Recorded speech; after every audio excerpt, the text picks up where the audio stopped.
You ready? It'll take me 5 minutes to stand up. All right, let's do it. Stand up right now. Good evening, everybody. Welcome to the Town of Beekman Planning Board. If you will all join me in the Pledge of Allegiance to the flag of our country. I pledge allegiance to the flag of the United States of America and to the republic for which it stands, one nation, under God, indivisible, with liberty and justice for all. And if you remain standing for one moment, we had an emergency here last meeting that went extremely well as a result of our local first responders. And I'd like to just take a moment of silence just for them, our local responders. And if you pray, please give them the prayers they deserve.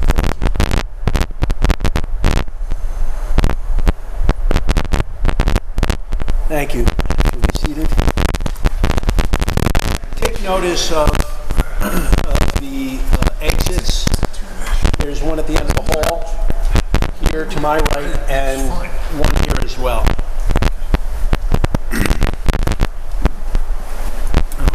John?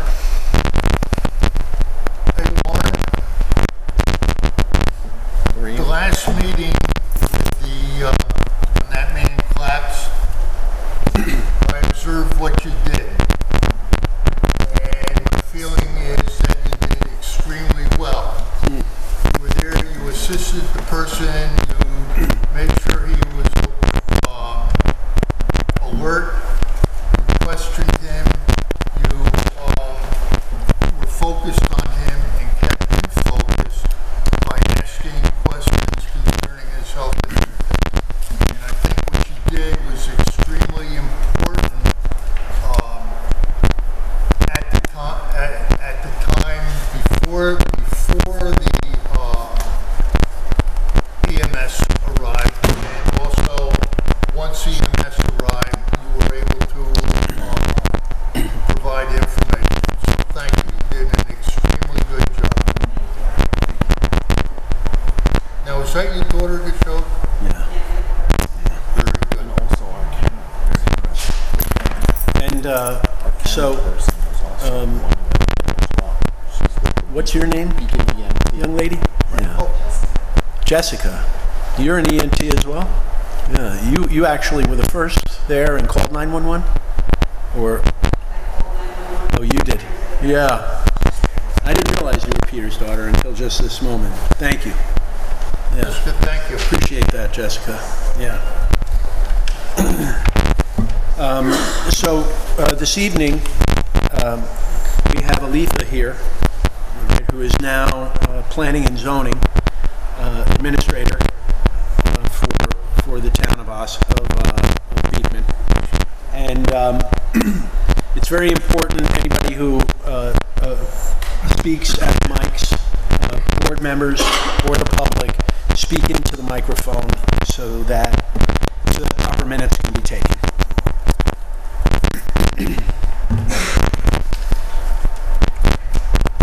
So the first item on the agenda is Chemco Development Corp. We just received an email from the applicant's engineer asking that the item be adjourned to the June 2023 meeting. So is there any precedence with this? We're not opening the meeting, so we're just pushing it to the next agenda. How long is this permissible for us to? It's an open public hearing that keeps getting adjourned. So the question is whether or not there's a limitation on the number of times we adjourn it. It's quite deceiving to the public because you know the mailers went out and we opened the hearing, and this is how many adjournments without any show whatsoever? Several. The record will reflect that all of the requested adjournments are on them. So the shot clock is basically, not applicable in a situation like that. What did you say, the what? The shot clock, Shot clock? time Okay. you call it. Okay. So there's no danger of, timing out and approving an application because they haven't even been able to have a meaningful public hearing. But at some point, the board might want to consider having the applicant reapply, but we can talk about that another time. Okay. Should they send out a new mailing? My question exactly. They complied with the law initially, I believe, right, Dan? Yeah. So it is a continuation. As long as it's advertised on our website, there's no need to re-advertise it. Okay. All right. So we have, So it would be to adjourn it specifically to the June 15th, 2023 meeting. okay. Can I have a motion to adjourn the public hearing? I'll make that motion. Second. All in favor? Aye. All right, any abstentions or nays? No, okay. The next item on the agenda for public hearing is Nina Masson, accessory apartment.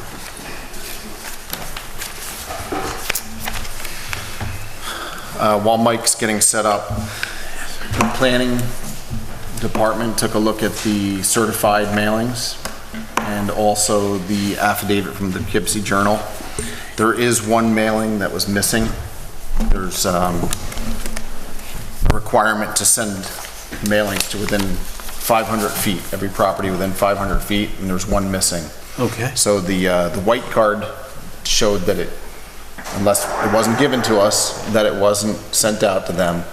They also provided us with the green cards, which are returned after somebody accepts the certified mailing, and it wasn't in that stack either. So,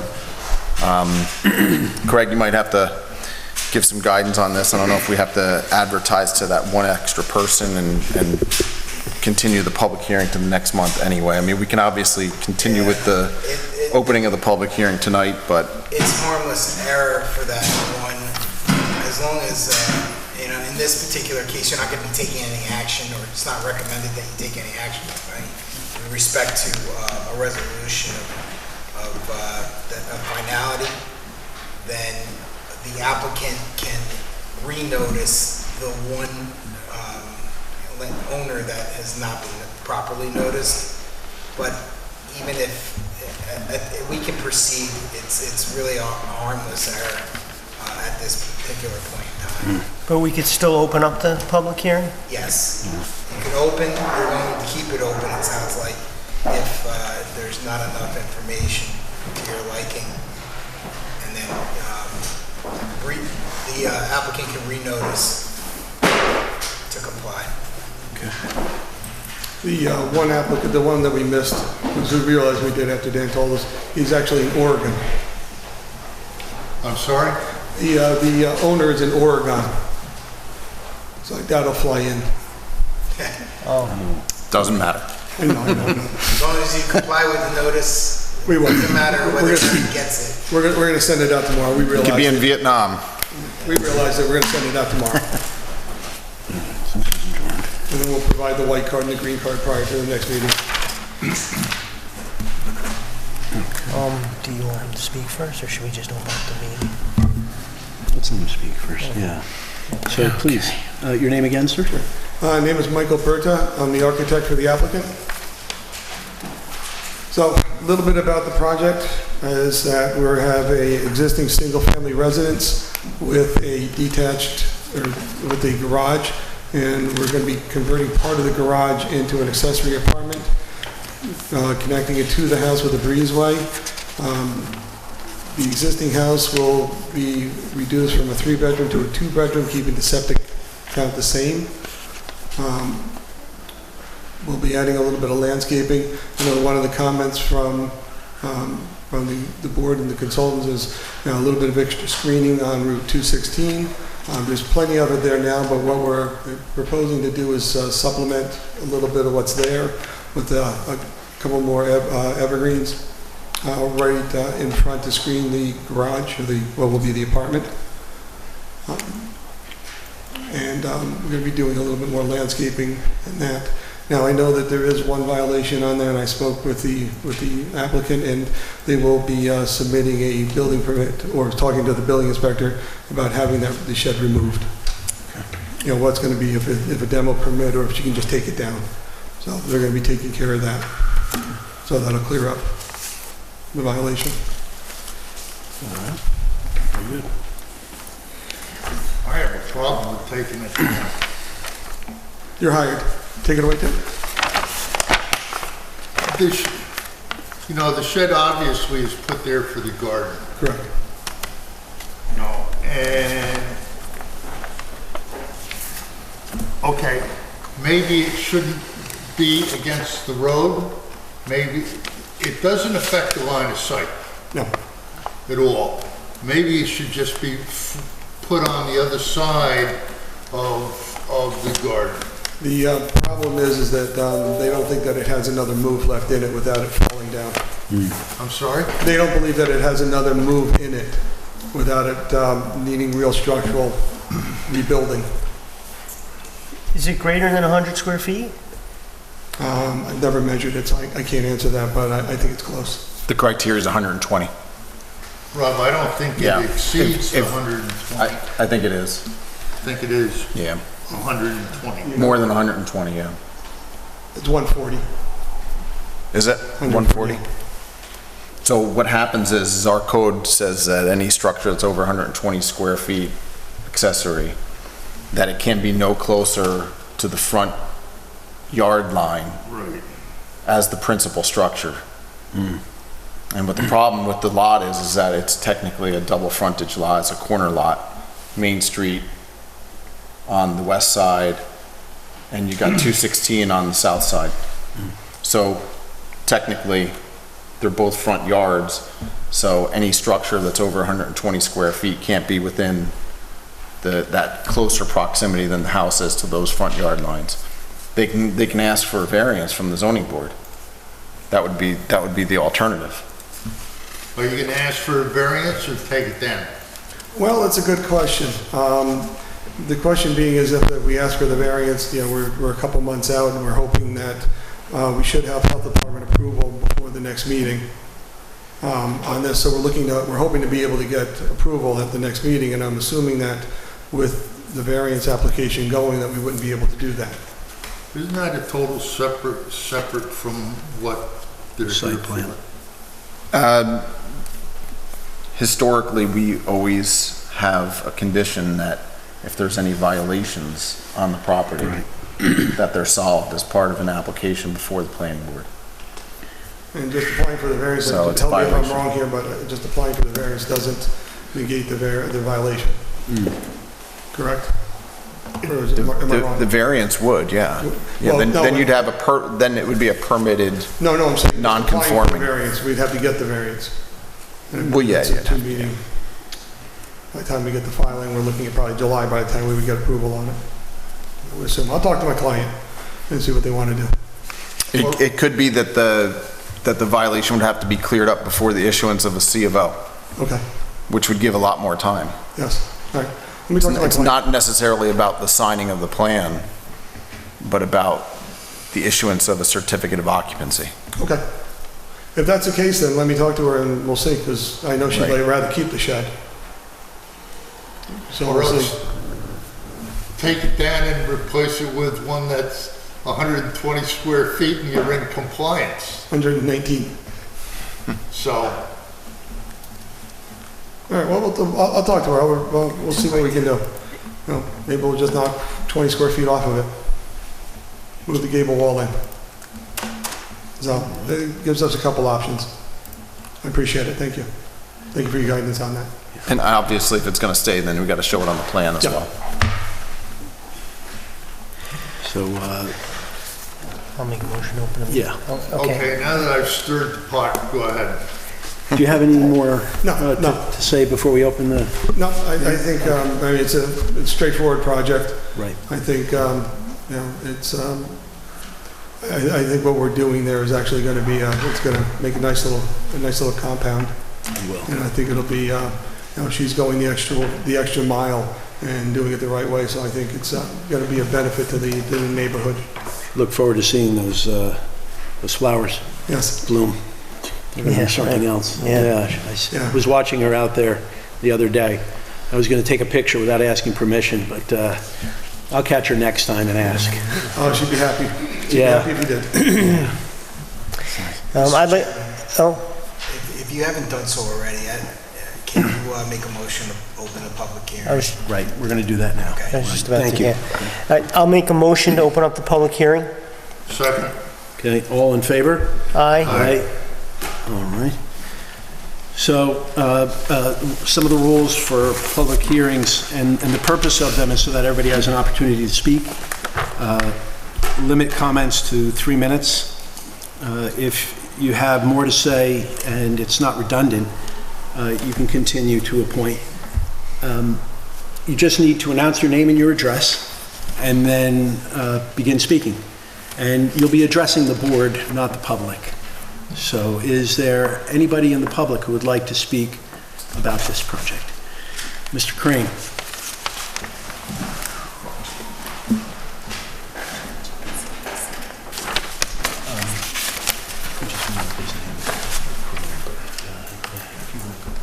Bill Crane, 254 Gardner Hollow Road. It sounds like a straightforward, simple project. Is there any disruption to the natural environment at all? No trees, no land that's getting disturbed? Or? I don't know if you saw the, what do you refer to them as? The planting plots? Yeah, the meadow plantings, I The guess. meadow plantings, pretty extensive addition of pollinator flowers. So he's adding Adding. flowers, Yeah. and he's not taking down anything. Sounds good. Thank you, Mr. Crane. Yep. Yeah, I think it's important to note it that included with this application is a water resource permit. In the town, we have a 50-foot buffer along certain water courses. In this case, it's from the top of the bank of the Whaley Lake stream. And some of the disturbance associated with the project is within that 50-foot buffer. So the planning board is in charge of reviewing the standards for issuance of a water resource permit at the same time as the site plan special use permit are being analyzed as well.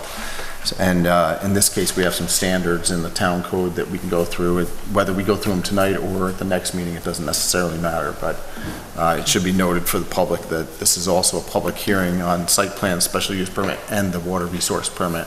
Okay. Ma'am.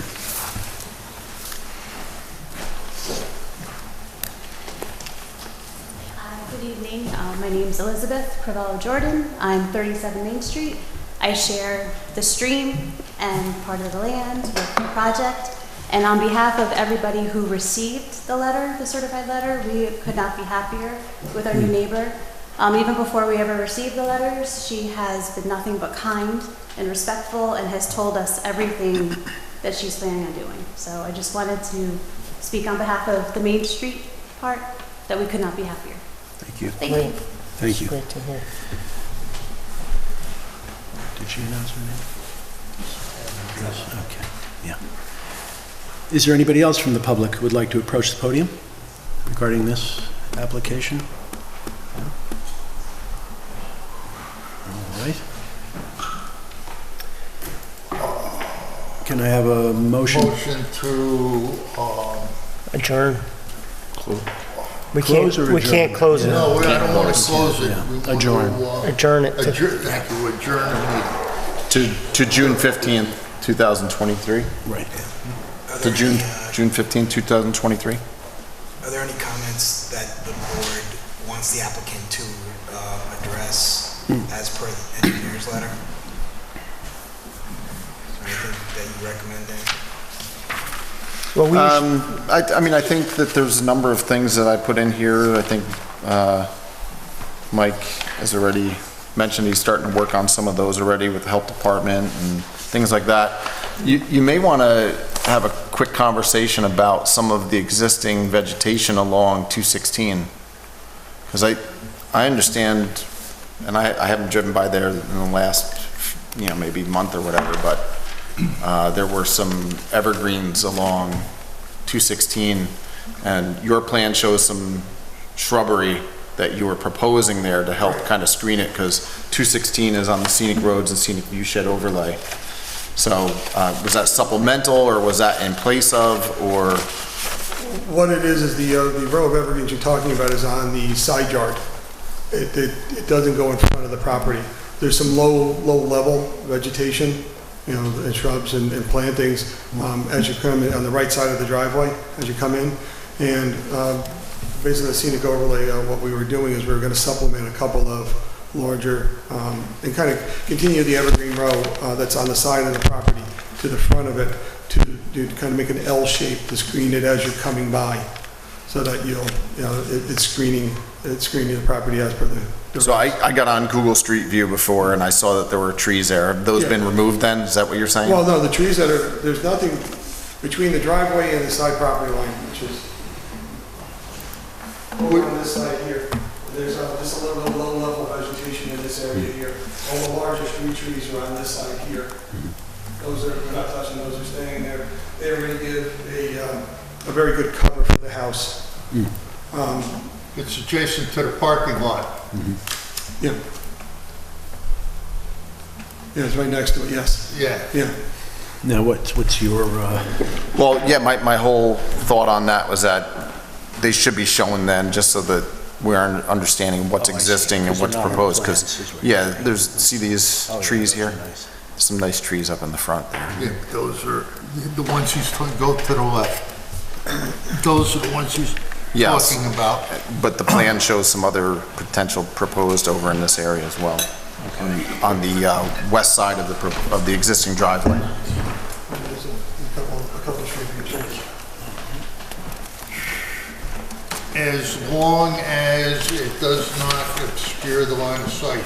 It will not, they'll be set back far enough that it will have no issue with the driveway coming out.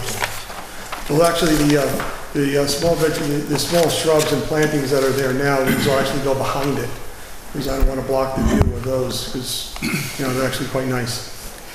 So everything that we do is going to be just a couple of them behind the low-level vegetation, the plantings that are there now. Just to kind of, because it's the only really open area on the entire front of, the road frontage on that side. It would be good if you had those shown on the plan too, so that you can understand how the connection between what's existing and what's proposed. Yeah, we have, that's Screen it. what we're showing here. These are the new ones here. And it's like they're in our cover over here. So we're showing those as new.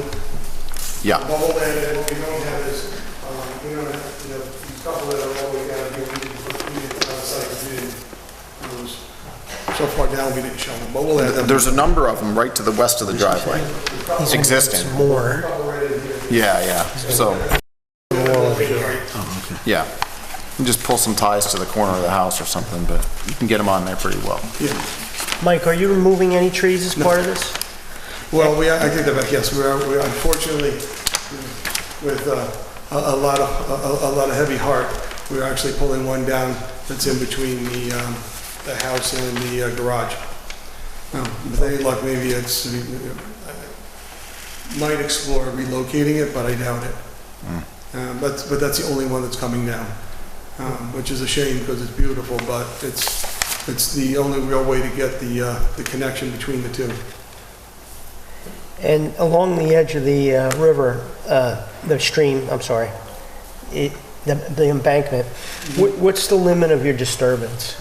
Is it, We're not- you're just working within the building to? The only disturbance that we're actually doing is when we put the breezeway in, there's some asphalt that actually goes all the way to the back of the driveway, the garage, back here.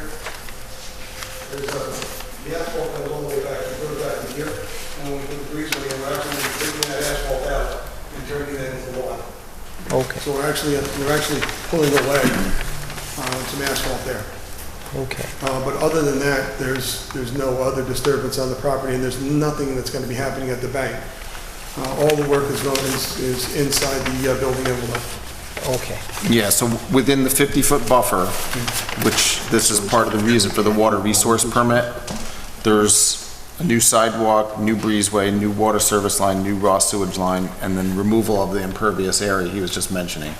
So he's removing a lot of impervious area in there, but there are some other slight soil disturbances. And as part of this, we've now formally referred this to the CAC, because the CAC has a 30-day period to review and provide written comments to the planning board for their consideration. So we'd expect that the CAC would have comments to us before next meeting. Where does the septic system fit in? It's in the front. If you're staring at the house, the septic tank is right in the front of the house, and the fields go towards the intersection. It's basically in the front. It's in the front of the property. It's right in. The septic system is right in this. He's saying spruce. The drawing was, that you could pull up if you wanted to. Oh, okay.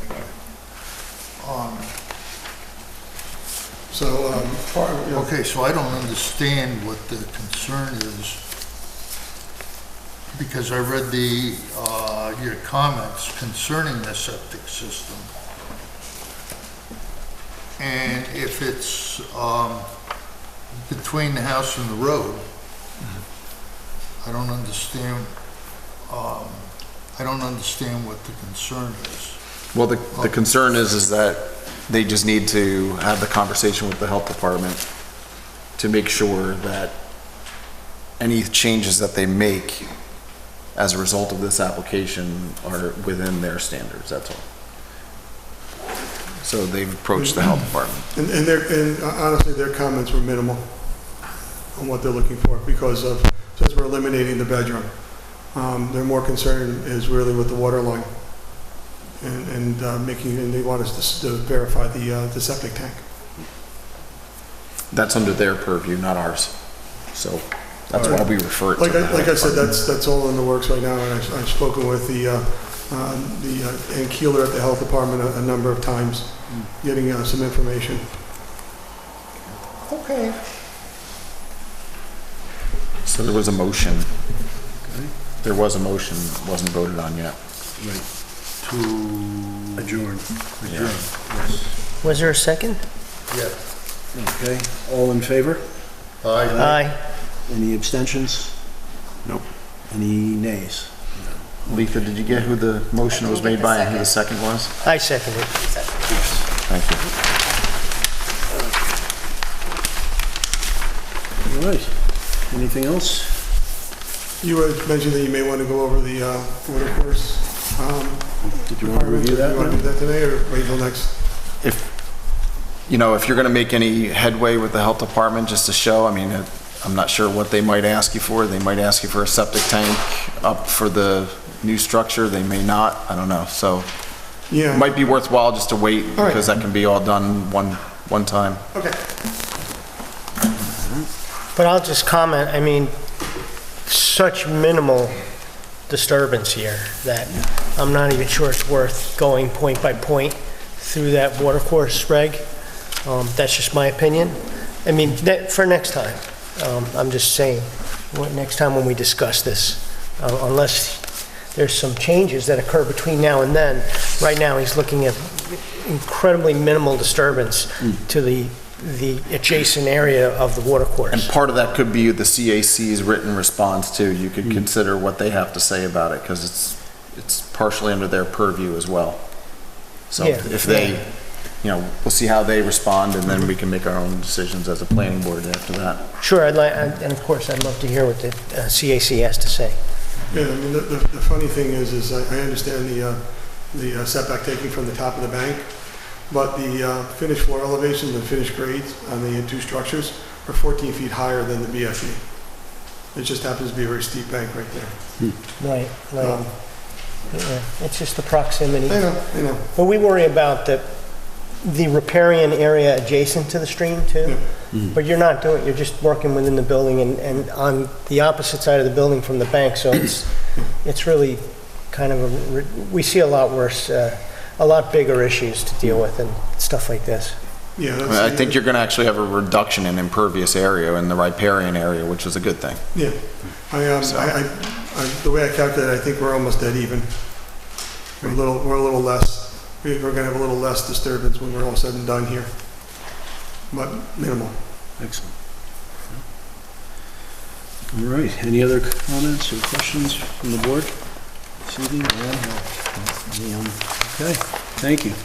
Appreciate your Thanks for your time. application. Thank you. Okay. The next item on the agenda for discussion is Pizzuto lot line.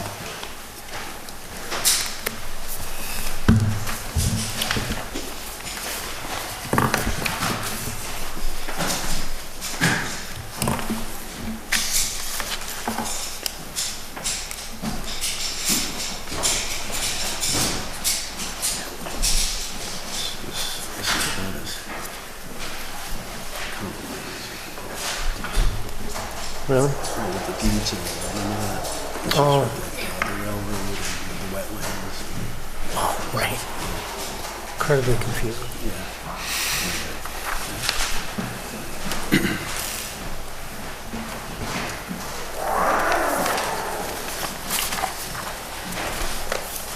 Good evening. Good to see you again. Hi, Brian Hildenbrand. I'm the engineer for the project. And we're back again with this lot line adjustment. Last time we were in front of the board, a lot of questions were raised by the board on ownership and, you know, which lot was defined as which. So we took all those comments along with Dan's memo and revised our submission. I think we clarified the big issues. Right now, there are two lots in play. We'll call it Lot 2 is 110 Frog Hollow. That is the lot with the existing single-family home on it. And then Lot 3 is what we've been calling the access strip, and which is land hooked to the parcel on the other side of the train tracks. So although they're physically separated, it's technically one lot. I can point that out if there's any questions. I know that was a hot topic last time. So basically, the one lot, the lot 3 is owned by Don Pizzuto. Lot 2 is owned by a trust of the Pizzuto family. So we're doing a lot line change between the two to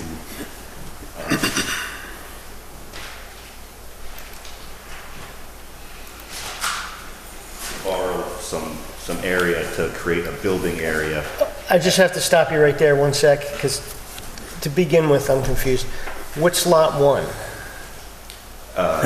Off of not a part of this project or There's no lot 1? Nope, that's 2 and 3 Okay. based on the filed map. All right, I'm sorry. Just to keep it consistent with that. So I'll there's just no- explain it really Yeah. quick if you want. Lot 1 is the Ferrum Farm, the old Bick property, the Doc Sanford. Oh, So there was a rather large tract that was subdivided into 3 originally. So the big one was the deer farm. yep. And then you have Lot 2 and Lot 3. And that filed map showed an easement through Lot 2 to a cattle pass underneath the railroad that went to Lot 3. And when the county, when the map was filed with the county clerk, they assigned it a tax ID number instead of really treating it as an easement. So as the deeds have come along, and Brian, you can correct me if I'm wrong on this, but as the deeds have come along and as Pizzuto's purchased the property, it's technically listed as one property by deed with 2 tax ID numbers. So there's the strip through Lot 2, and then there's the big Lot 3. Okay. Thank you, sorry. No problem. I think that's the one correction, is that it's just not an easement, it's an actual boundary, a deeded part of the deed. It's not, so it encompasses that 83 acres of Lot 3, includes the strip. It's not. Yeah, and if you look at the original filed map, that was supposed to be an easement. But what happened is the Yeah. the county assigned it Right. as a property instead of an easement, which is a odd, the Yes. whole thing is odd. So, yes, we'll have to straighten that out after, Yeah. assuming we get through this part. But, so that's the overall, the ultimate goal is to have a building lot for a single-family home in the area where a trailer exists now. So we're going to remove the trailer, have space for the new house, well, and septic, and we're going through the motions with the health department now to get that approved. And the other part of this is now that it's been straightened out, the ownership, the access strip was designed to give access to the upper, we call it the upper part of Lot 3. So we want to create a farm access because there is farming that occurs. So we are going to build a driveway up the access strip. That requires crossing the DEC water course. So we've designed a culvert crossing. We've submitted that to DEC to get their feedback on wetland, water course impacts, endangered species. I'm sure they'll have things to point out. So we'll work through that as well. So with this proposed lot alignment, now with the residents in there, you're going to, are you going to need an easement to get to the other side, or there's no easement required because it's all one lot? It's all one lot. I see, interesting. Which is the way it should have been originally when it was broken up, when the properties were broken up. Isn't the farming still on Lot 2? There is hay on Lot 2 and then forestry on Lot 3. So that driveway that's going to go through Lot 3, is there any reason Lot 2 needs to go on that driveway to get back to their hay on the backside? No, they have their own crossing that Okay. exists now. All right. It's the state wetland crossing, is it? Yeah, so Article 15, stream disturbance permit, Article 24, freshwater wetlands permit, maybe not the Article 15. If they go by Class C, then it would just fall under jurisdiction of the Army Corps of Engineers, not DEC, but we'll see. We'll Yes. see what they end up determining. Yeah. You've already started reaching out to them, right? So Yeah, about a month ago, we submitted the joint application and the engineer's report and the culvert plan. they're a little behind. I'm sorry, if we can just clarify that. You're saying there's agricultural farming on Lot 3 on the other side of the tracks? And in order to get there, how are they getting there? Rob, on the other side of the tracks, it's all wooded. Yeah. Forestry But- purposes? Yeah, right. If they ever, Oh. for logging, they would come up the strip, they would cross under the existing cattle crossing Oh. to access. All right.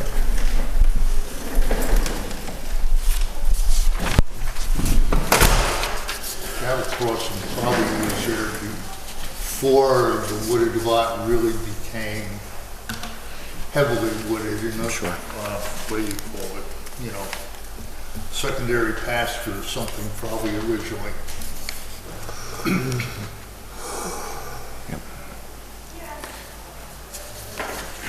Dan, is there anything more you want to discuss? No, I think you know some of the things we have on here. You know, procedurally, the board, if they wish, they could deem the action type 2. It's a simple lot line realignment technically, since there's no new lots being created. And that was one of the things I just wanted to make sure that was clarified on the plans, is that that lot on the opposite side of the railroad is still associated with one of the lots, that it's clear that that's one lot. Because then it looks like as if that's a separate lot, and then we'd have no frontage to it. It's creating an illegal lot at that point. Understood. Yeah, So- we'll clarify that any acreage gained will be to that total lot 3. Right, right. Just a little clarification, make it clear. That would have to be with the filing with the county, straighten all the mess out. That would help probably. So the end result would be, there would be 2 lots at the end of the day. Correct. Right. Because presently there's 3 lots. There are 3 different grid numbers, tax grid numbers. Correct. There will be 2 different tax grid numbers after the lot line alteration and the combination of the rear lot and this like L-shaped lot. Right, yeah, we clean it up to have two lots, 2 lot numbers. So Dan, does this meet all the setback requirements? Is there any requirement for a variance? No, everything seems to be compliant at the moment. I mean, obviously, he's got to go through a little more septic design and all that, make sure that there's nothing that has to move as a result of that, but right now, it looks like it's all within the zoning. So, any other comments from the board? We could take a type 2 You could? secret. So can I have a motion for type 2, secret action? Also move. Is there a second? I'll second. Jason Eben Tantuano, second. All in favor? Aye. Aye. Aye. No abstentions, no nays. Okay. And if you want, you could grant a sketch subdivision plan approval, because all of our lot line realignments are treated as subdivisions in the town. I'll make a motion to grant sketch approval. Okay. Second. All in favor? Aye. No abstentions, no nays. Do you think you'll be able to advance some of these things with some of these outside agencies maybe before the next meeting? Or you comfortable with setting a public hearing now so that you don't think too much is going to change? We're having a problem with certain public hearings that lag on because outside agencies or whatever might be slowing them down at times. Yeah, I think we'll move forward with a public hearing because we don't have much wiggle room to move anything if DEC wants. We only have that strip to work in, so as far as disturbances and layout, I don't think much will change. Okay. So if the board's comfortable and they want to set a public hearing, you can do so. And the July meeting will probably be realistic. Give them time to. You gotta clean up the map. Is that what you'd like for Yeah. July? Sure. Okay. Also move Let's get the date on that. public hearing in July. July 20, 2023. Motion, schedule a public hearing, July 20th, 2023. Yep. Okay, Peter Poltrak, second. I'll second. Rob Lepane. All in favor? Aye. And for clarity on that, that would also be public hearing on the subdivision and the water resource permit.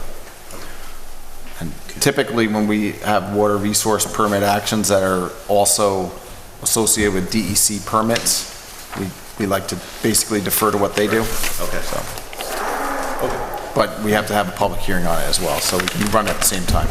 Understood. Nice. All right. All right, thank you. Thank you. There's some progress.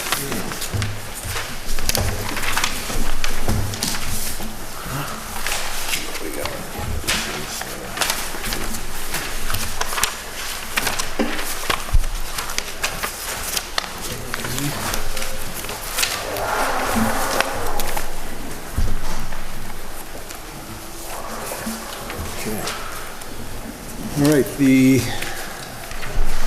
next item on the agenda is you. Okay, great. Active Dog LLC amended site plan.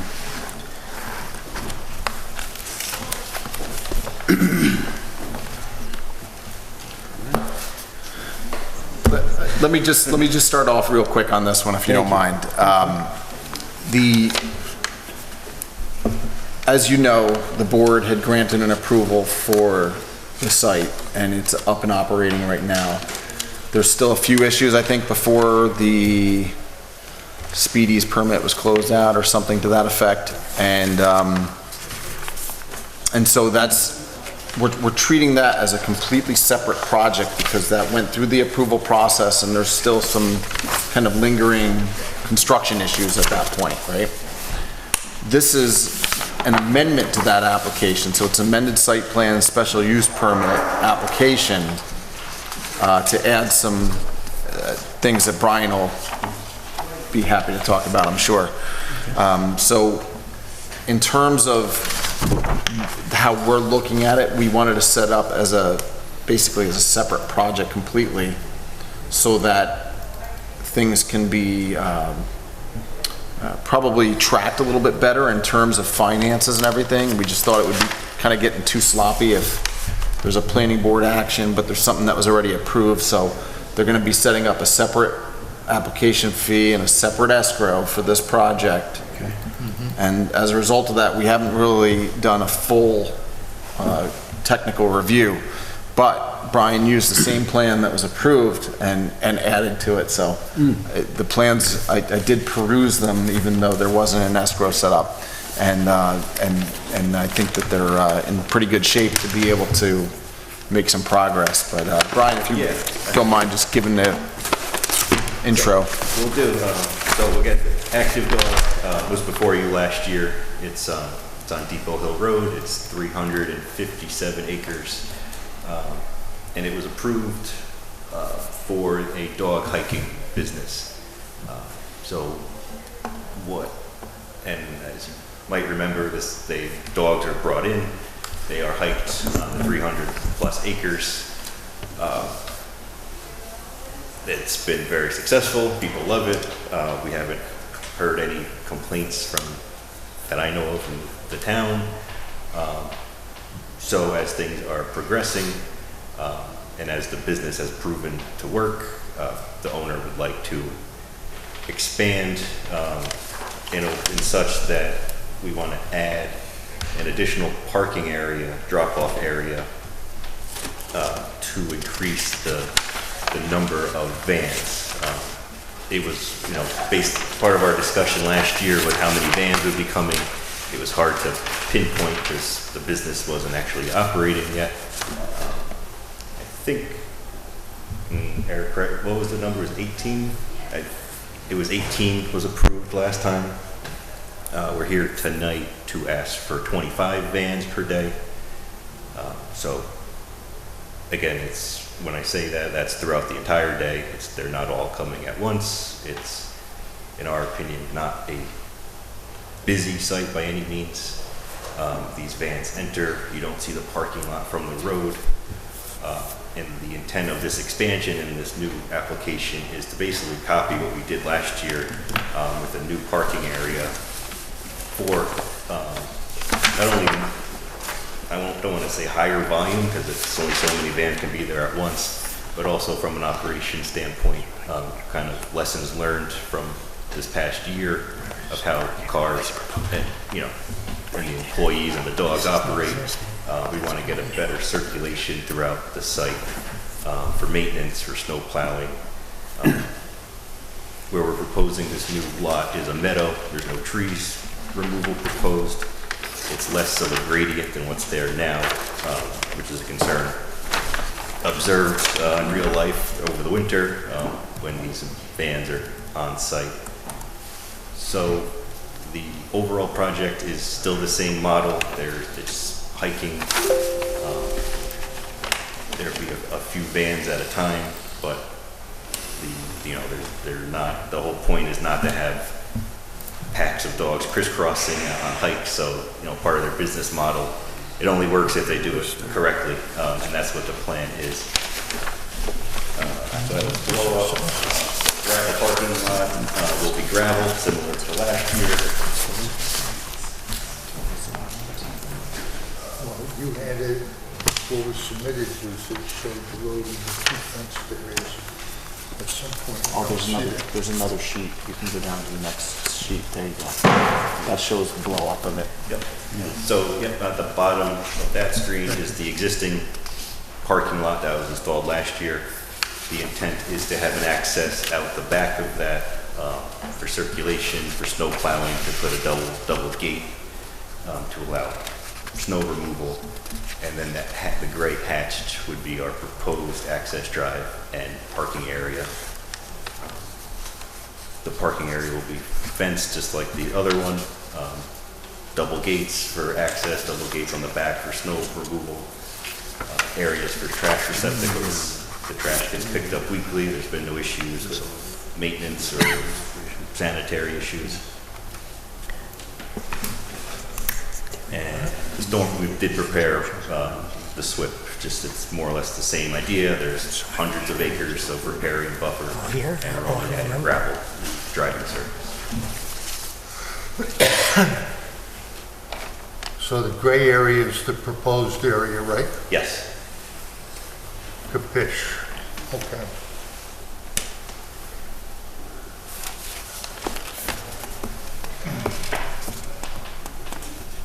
And that lot is actually deeper in. The one you're, Yes. And you're proposing a new culvert? Yeah, that's a pipe, drainage pipe. Just again, there's some seepage coming out of the hillside, just for maintenance purposes to convey that water. Get it to where it's going already, but just not eroding, so it doesn't erode our driveway. How much area of disturbance are you estimating at this point?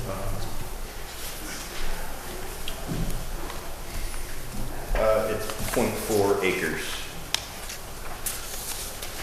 This is 18,000 square feet.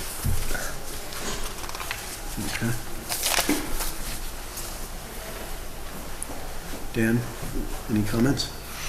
Yeah, like I said, I didn't do a full technical review, but I mean, everything seems to be in order. Last time, we had considered this a type 2 action because it was a non-residential application that didn't have, I think it was said less than 4,000 square feet of building. There's no building, so. Right. It's relatively simple in terms of that process. The public hearing brought out some people last time, so I think it would probably make some sense to be able to get this towards public hearing sooner than later, just to find out what's the public's pleasure. Maybe they can tell us if they've had any different experiences than what Brian's saying, but I certainly haven't heard any issues with the site. But. Yeah, I believe the one issue they brought out was they were concerned about the traffic on the road. They were. And I specifically remember one of them telling us, it's on our conscience and someone gets killed on that road. They may have said that. So let me ask you this, is there, do you anticipate increased traffic above, once this new improvement's in? Oh, just 7 vehicles a day of an increase. 7, so you're at, how many now? We 8? approved 18, Rob. 18, and we're going to 25. I think your cover letter says that we approved 16, but we can check that. It's, either way, it's, whether it's 16 or 18, it's... And the hours of operation are going to remain the same? Is it, sorry, 10 to 3? Is it 9 to 3? Right, Yeah, and we honestly never had 18 vehicles there in one day yet. right. We just need a separate parking area to make it so we can access the trails easier. And hopefully over the next few years, we can maybe grow into maybe getting to 25, probably. Right. This will be our last step. The problem's been working great so far. Right. You have them here on the plan, proposed hours from 9 to 3. Yep, okay. And that matches the original hours of operations as well, right? Yes. Okay, So do a Dan. public hearing next month? Yeah, I mean, as far as I'm concerned, nothing's going to change my mind that this is not a type 2 action, so if you wanted to say that this, deem this action type 2 in terms of seeker, and if you're comfortable setting a public hearing, I think we can certainly move forward with that. Any items that the board wants to bring up before we consider votes? Concerns? No? Okay, I'll propose that, I'll move that this be a type 2 secret action. Okay. Have a second? I'll second. All right. Rob Payne. All in favor? Aye. Aye. Okay, no abstentions. All right, All and right, I'll make a motion that we have a public hearing in June concerning this, whatever the June date would be. June 15, I want to say. Yes, June 15. okay. I'll second. All right, all in favor? Aye. Aye. Aye. Jason, did you vote? Yes. You did, okay, yes. All right, unanimous. No abstentions. No nays. All right, very good. Wonderful, thank you. Appreciate it. Good evening. Okay, so the next item on the agenda, Barton Orchards Farm Market. Good evening. Hi, good evening. Victoria Polidoro here tonight, Rodenhausen Trawl Polidoro, and Joe Berger, Berger Engineering and Surveying. So I want to start by thanking you for your careful review of this project over the past months. We've had a lot of changes. Some were improvements to the project, which I think everyone is in support of. Joe is here tonight, and he can talk you through some of the changes if you'd like. Most of them were minor and at your request, so I'm not sure you need a walkthrough, but if you do, happy to do it.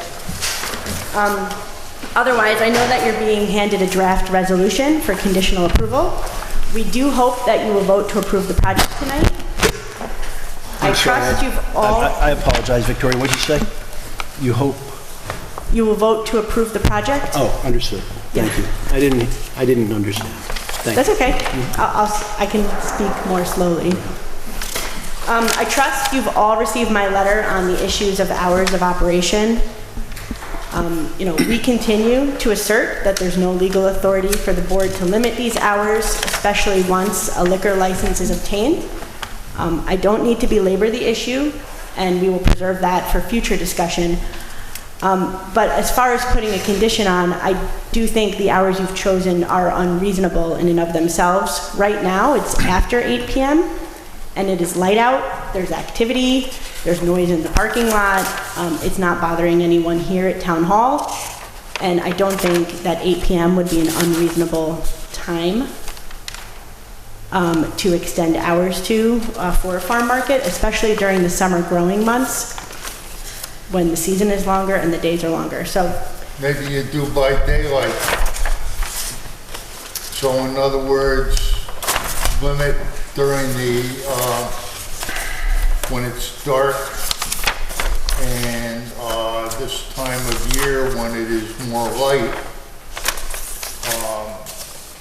but it would fall within a time frame from month A to month B. right. Quite a hamper on the winter months though, then, right? It's gonna be dark at 4 o'clock. Right. Well, wait, but Jason, when we talked about it before, we said from 7 to 7. Right. So what they're doing is asking for an extension to make it later than 7. We had an extensive discussion last meeting and agreed at 7 o'clock.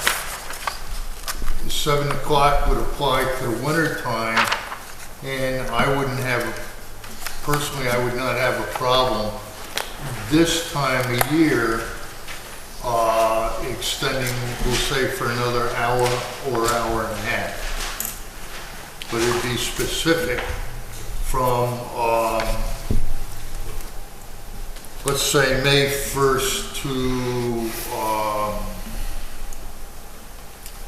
September 15th or something like that.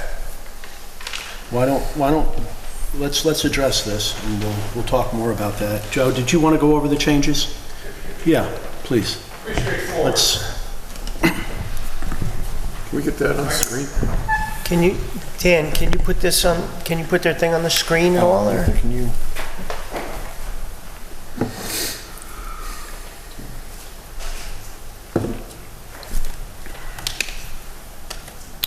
Yeah, plan sheets 1 and 9, yeah.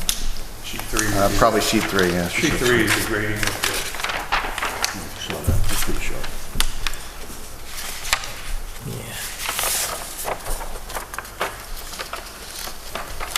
the, on the plan, basically, the minimal changes, but the ones that we added to it were the trees we were discussing that were in the front that I was concerned with being in the county right away.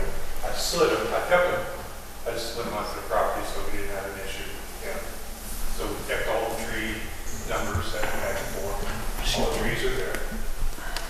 We haven't changed anything there. We did, in discussion with the town engineer and in discussion with DEC, we agreed with Dan's original call that this is a SWIP required because of the proximity to tree top. That was a decision that the DEC weighed in on up in Albany. So with that said, I spoke with Dan, we added the erosion control and erosion control practices that we originally had back on there that were removed back in there. And we will be completing the SWIP, which will be, I understand, a condition of approval. But we have shown how we can comply with a SWIP, which would require bioretention, some grass swales, and the proper erosion control. The dumpster was changed to stocking fence. It's not going to be colored. When we're playing stocking fence, Dan caught some typos on there that we left behind. Thank you. Just natural wood, is that? It's a basic rule that I did not follow. Put decals on once, don't list it in 3 places. So I went and changed the vinyl fence to stop me 2 of the 3 places and missed the one in the corner that Dan found. So I thank you for doing that work. And that's no intent to have vinyl fence. We agreed on stop 80, plain wood. So that's what's on the plan. That will be on there. It will be part of your conditions in the notes. Basically, everything else stays the same. Was the trees we were talking about, the stormwater, and we did provide the packing or elevations. Right. Try to comply. It's not a full rendering, but it's the information you want. It's a little bit more artistic look good. So hopefully that meets your what you were looking for. I think under the circumstances, it's perfect, and I love it. Yeah, I mean, I love the color, and that was all in the package. the way the gables move. It's gonna look really Fits in sharp. character, yeah, with the it's gonna building. look good. Yep. It really is. What else now? So is there anything other than, we're gonna have can you tell us about what you're gonna do in the bioretention area, that stormwater area? This area is going down in here, outside of the 100 foot. It's going to be where all the water naturally goes. We have a listing of bioretention plants, your standard bioretention plants that have from our road. So it's going to be a dry. Right. Bioretention does not. Right. It gets wet during the storm, then it either uptake through the plants or infiltration into the soil beneath. It'll be a depressed. The ones we've done, and we've done many of them, look really nice. There's a color to it. They're not ugly as you would think they would be, even by the word bioretention. Sure. It's a nice little, especially using Peter's technique as a farmer to make sure it looks nice. Yeah. With the proper differences in the plants, they do look nice. It's just a depression about 12 inches deep. It's not bond. No. It's very shallow. Yeah. And it's got local plants around them. And all the water will go there, and then they'll just either drain in, and the overflow will flow back down into the ditch where it currently goes down. Right. And obviously, we'll meet stormwater requirements, which are pre-post stormwater reduction and water quality treatment. Wonderful. the side yard beyond, so you have that wood line that is traveling. I'm not clear as to how far the landscaping effort is going to go towards the meadow. I was hoping that Peter would consider eliminating all the underbrush, tree fall, and debris that's in that area, right to his property line. Yeah. Well, this will now, because of the fire retention, all that will be cleaned up. That's great, yep, because there's, We have a swale coming through here, so the bare fact of the swale coming through, the trees that we're now planting here and here, and the construction of fire retention, that all will be cleaned up. it's clearly, that's fantastic, you know, because that tree was butchered, the one on the corner there. It's got some nice girth to it, but it's, That will all be cleaned up as part that'll, of this stormwater practice. and I realize that it's going to expose, you know, the property to the neighbors initially, but there's a ruined fence that's on the upper portion of that side yard, more towards the foundation and things like that. I was just curious what he was going to do in that area. With all that practice, and obviously all the construction will be inspected. Right. Before, but Right. we'll do a nice job and make sure. I'm sure we will. We'll clean up this. Right.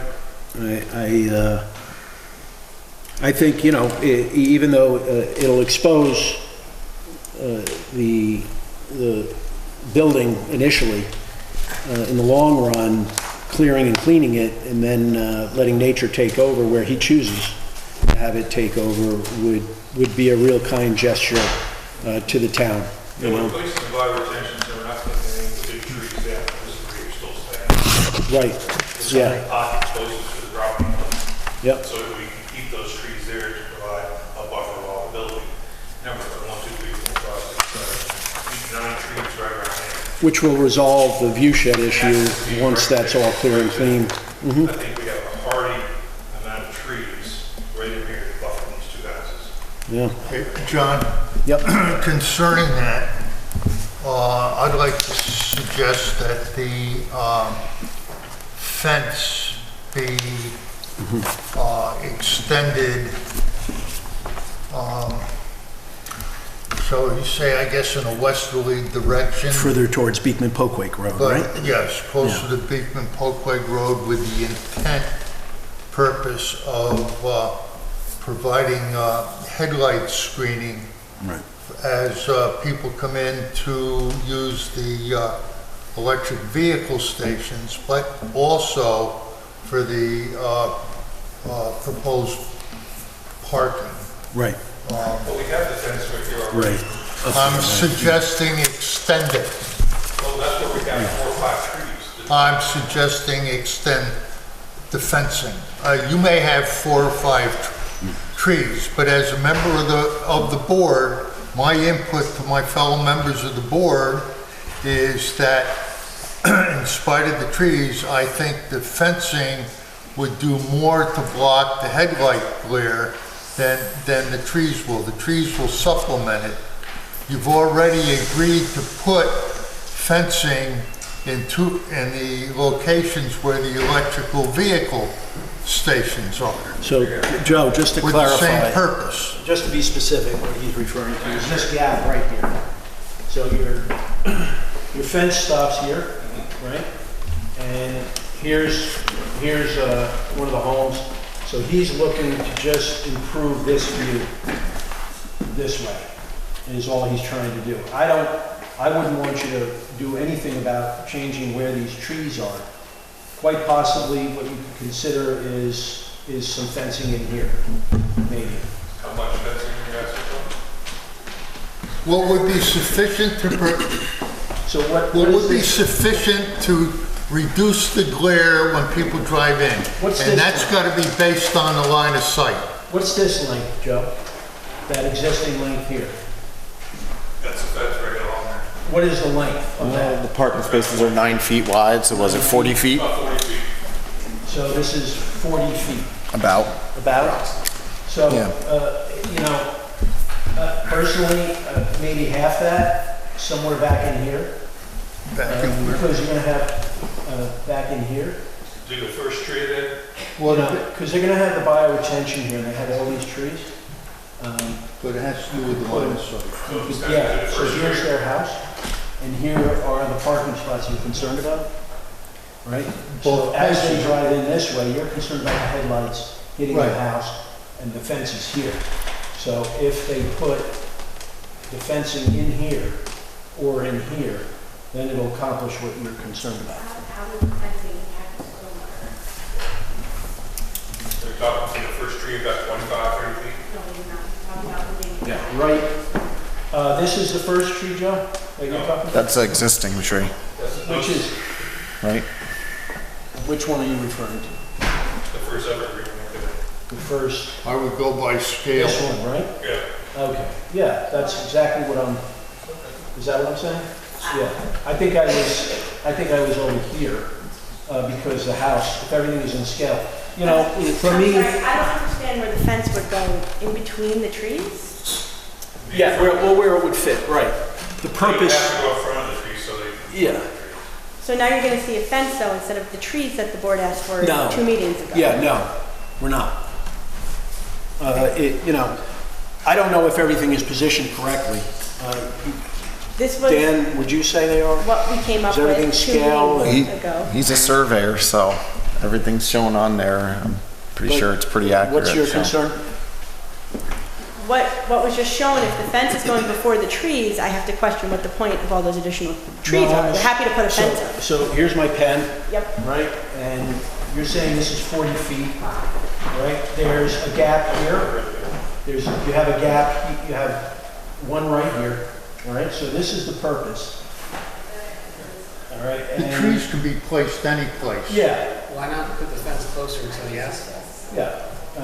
Well, You can't could add go to too it. close to the asphalt. You want, That's smart, Some yeah. space, I know. You could actually do that, I prefer not to do that.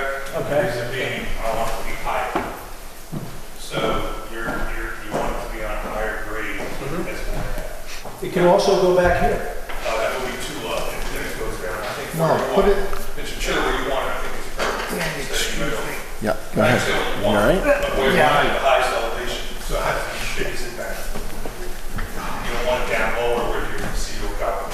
Yeah, that little turnaround area is in a little bit of a fill section, so then if you're putting a fence closer to that, then it's actually down lower than the, And you go further forward. right, so I'm not sure if that would make as much sense. Look at the The sight line- line from Pete- where the house Pete would is like- where you're seeing. I don't want you to miss Pete's comment, Pete.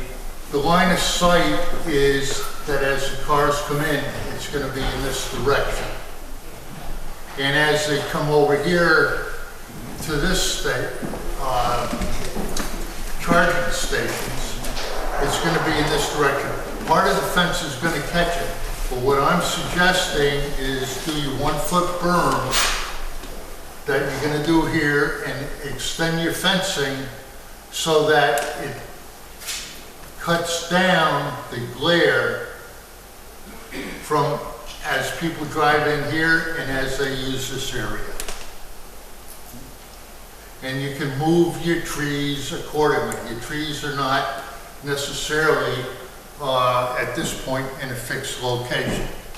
But the fencing, you're dealing with the line of sight. You're dealing with the line of sight here when you put the fencing up for the charging stations.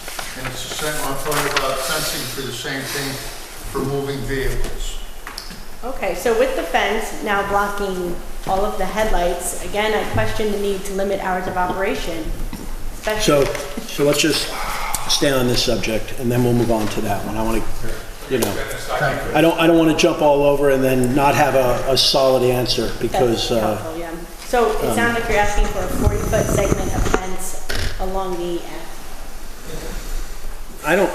do you feel, What would your scale be? That's where Peter just pointed it out.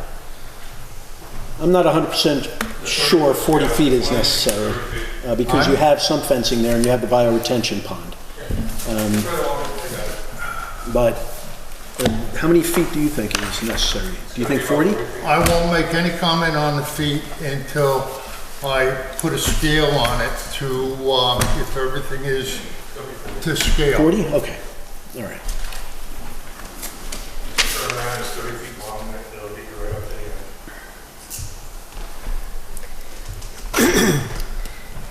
Before we talk about the, go ahead, Peter, what were you going to say? No, Joe, he understands, I think. He does, 40 feet. I think Are you he- clear, yeah, Joe? I think he Good, is, yeah. okay, great.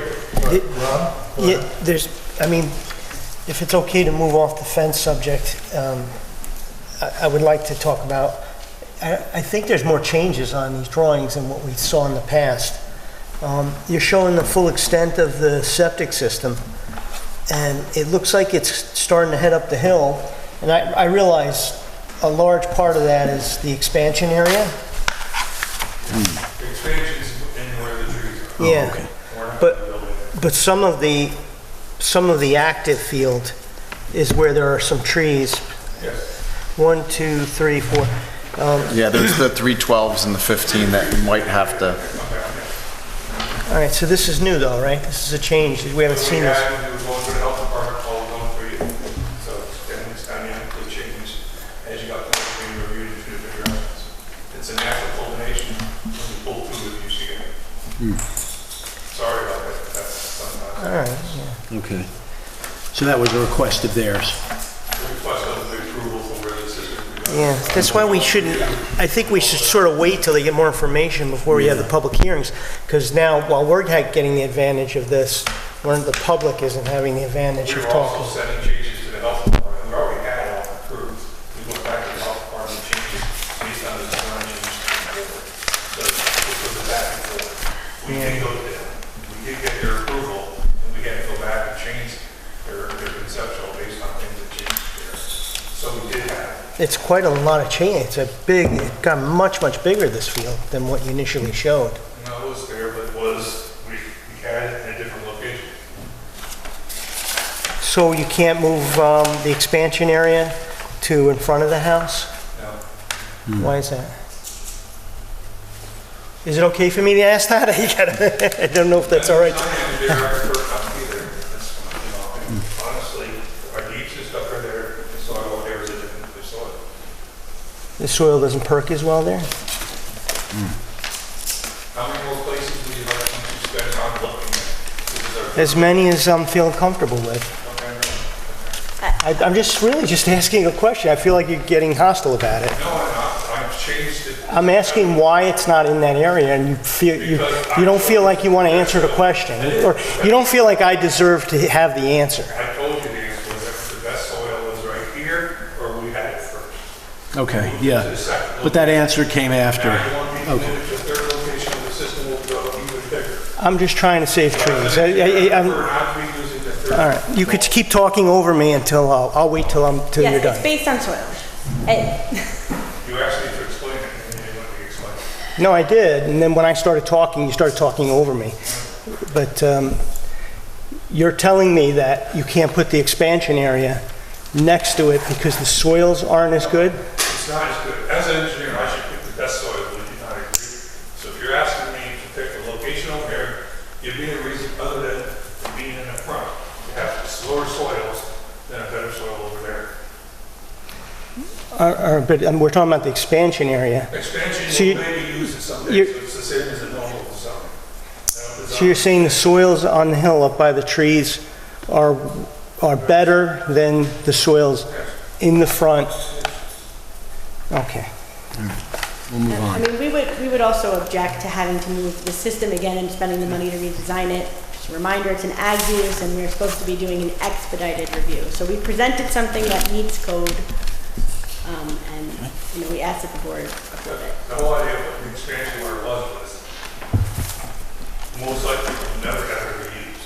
Those trees will now be preserved. I understand that, but you'll have to understand, I guess I'll have to explain myself. When you make a change, I mean, I actually derided the chairman at the last meeting about getting upset about you guys making changes at every meeting. So when there's a change, I feel like we have the right to review that change and see if it's suitable with the application. Of course. You're giving me the impression that we're not, that Some of the design you saw last month was what's on here. I don't recall it going, I don't recall the active field going in so far into the Sugar Bush Grove. We did And- not change the plan since last month. Last month was the same design. that the act, Septic since December, not January. did you show the expansion field last month? Yeah, Everything was on the plans, yes. Okay. you did. Okay. All right. Other than the septic, I mean, it was good that you picked that up, though, because I didn't notice. Yeah. So I appreciate it. Yep. Any other changes that you want to go over? No? Okay. Board have any questions about anything we've talked about so far? Because now we're going to move on to the dirty one. Okay? Let's talk about it. Okay, we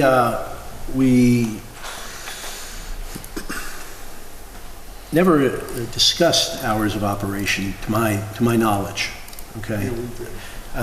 Well, at the last meeting, but they were always presented to us, and on several occasions in past plans and documents, the hours of operation were written by you, right? Not by us.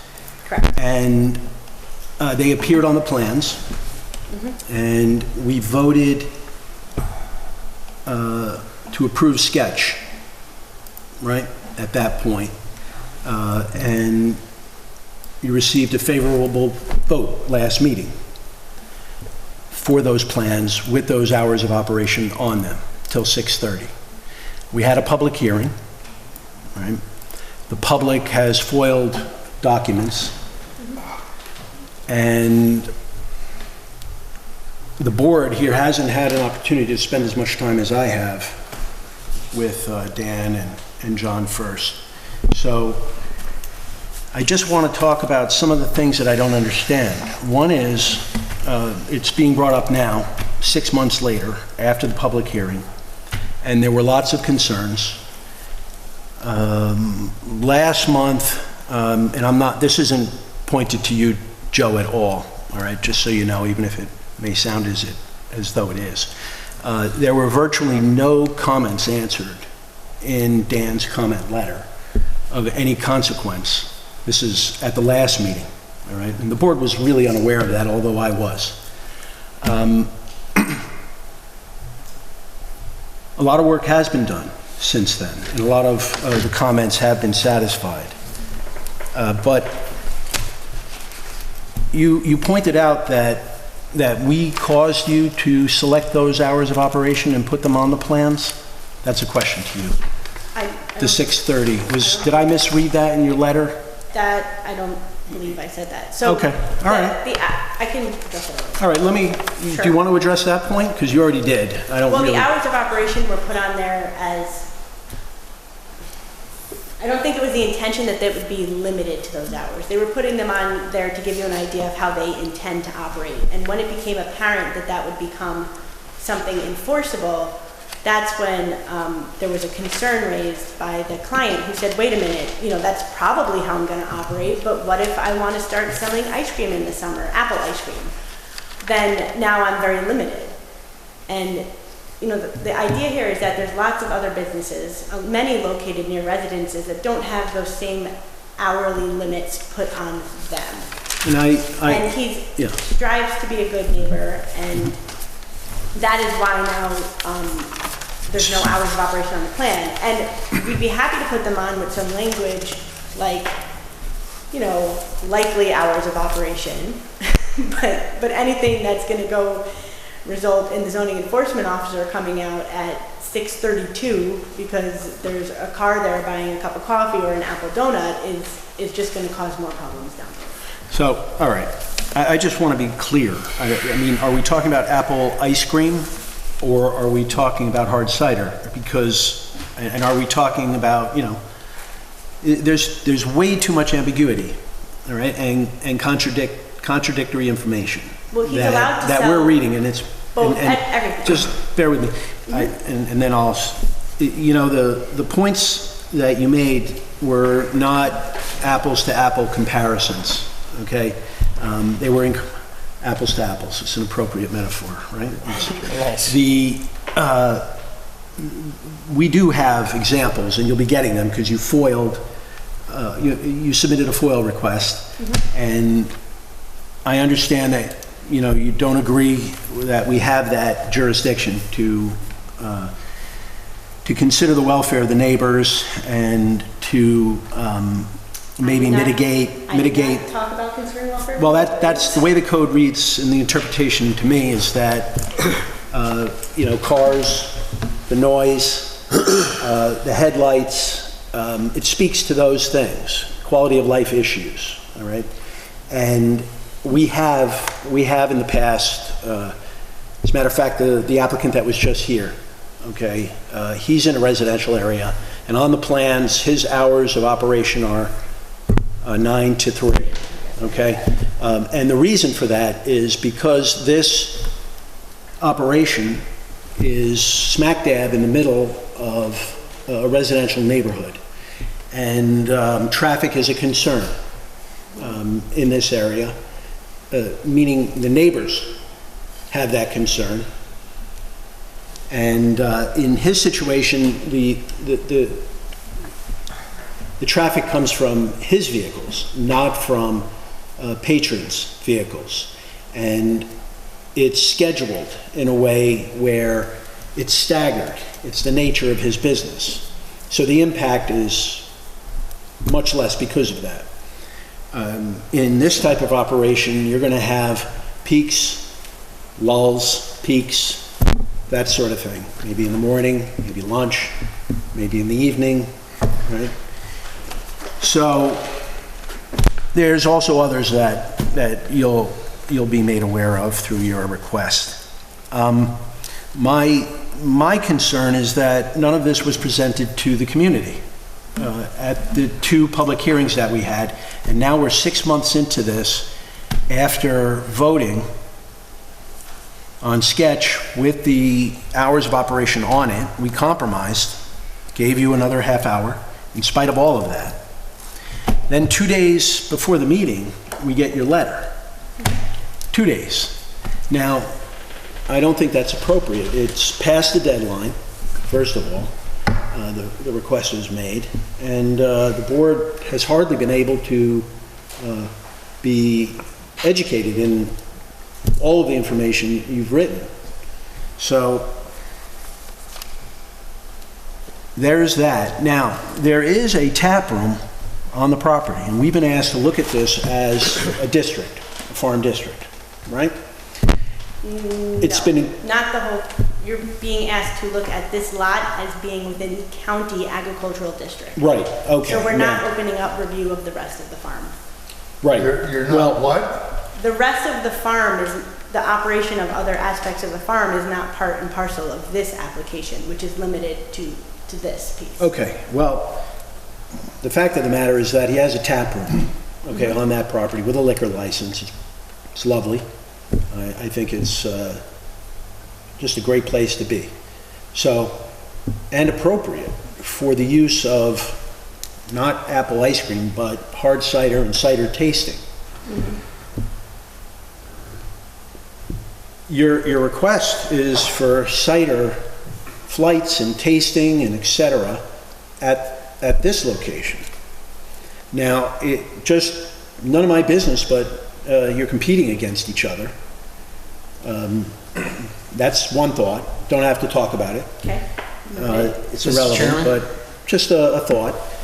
Now, Just to back up a little bit, I mean, I don't think the hard cider wasn't really a major component and of that's their it, right. application. And the application, it was It was almost an insignificant. Thank you. afterthought. Right. So I wouldn't really be so concerned about that. So, let's just, So I'm wrong, is what you're saying. The extended use is not for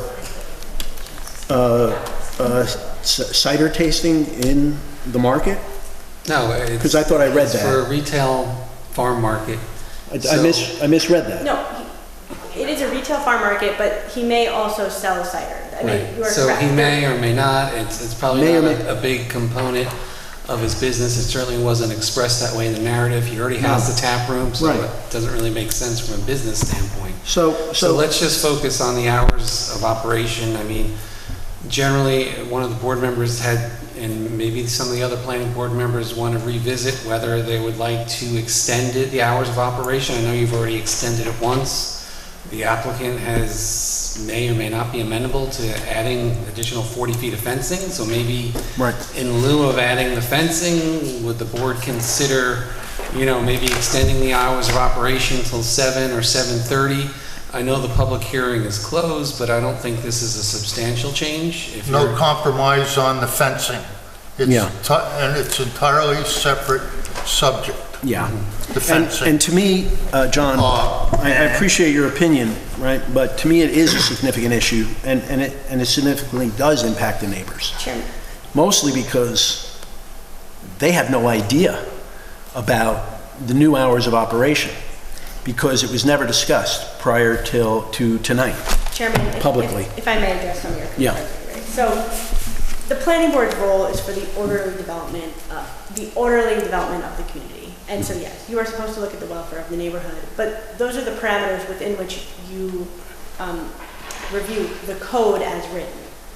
And so you've done a good job of mitigating all these potential impacts of noise, right? There's now more trees, of headlights. You're going to require as a condition tonight an additional 40 feet of fence. Remove the dumpster.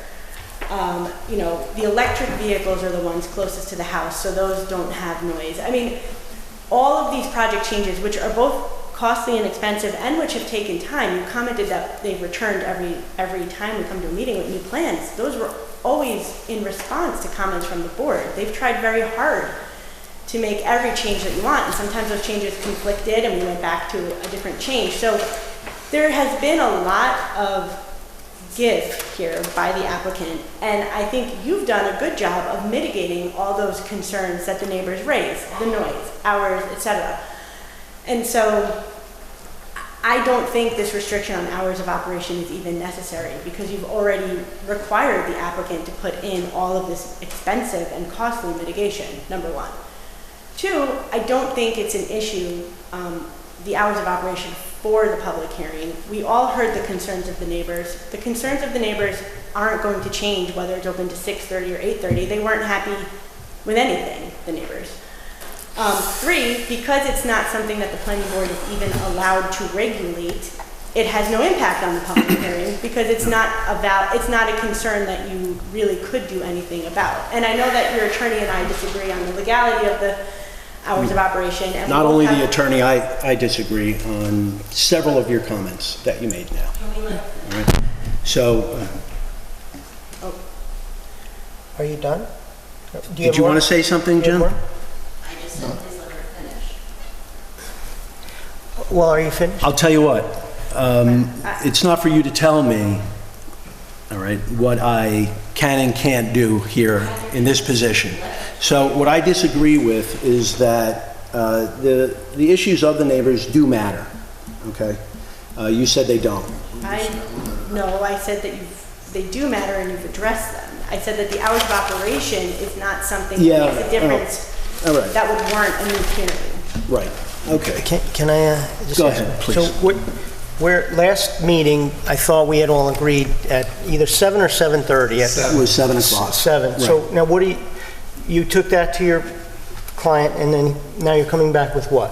So we took it to the client, and the client says, and we agree, that while we intend to operate within those hours, we don't want to be that limited, because we are a legal business operating in this district, and we don't think it is appropriate to limit the hours to 7 to 7, especially during the growing season in the summer, when it is still light out well past 8 o'clock, almost to 9 p.m. So what is the connection between the growing season and the operation of the market? Just for my the whole purpose education. of the farm market and it being allowed, in this residential district is because it is for the direct sales and marketing of agricultural products. Agriculture is protected under the New York State Constitution, your comprehensive plan, you've heard me say this a bunch of times. What does it have to do with the market, the sale and marketing of the product, the growing season? When your product is ripe, it needs to be sold. And when it's ready to be sold, that's when... So it's going to age in an hour, is what you're saying? So, and then... Chairman, I'm not saying it's going to age in an hour. I'm being very serious. That we have I'm being to very make the serious. sales when there are sales to be made. And so staying open until 8 o'clock to sell some extra, whatever it is they're selling in the summer months when people are out and about, tourists are coming up from, the city to go to these festivals, you make the sales at those times. Okay.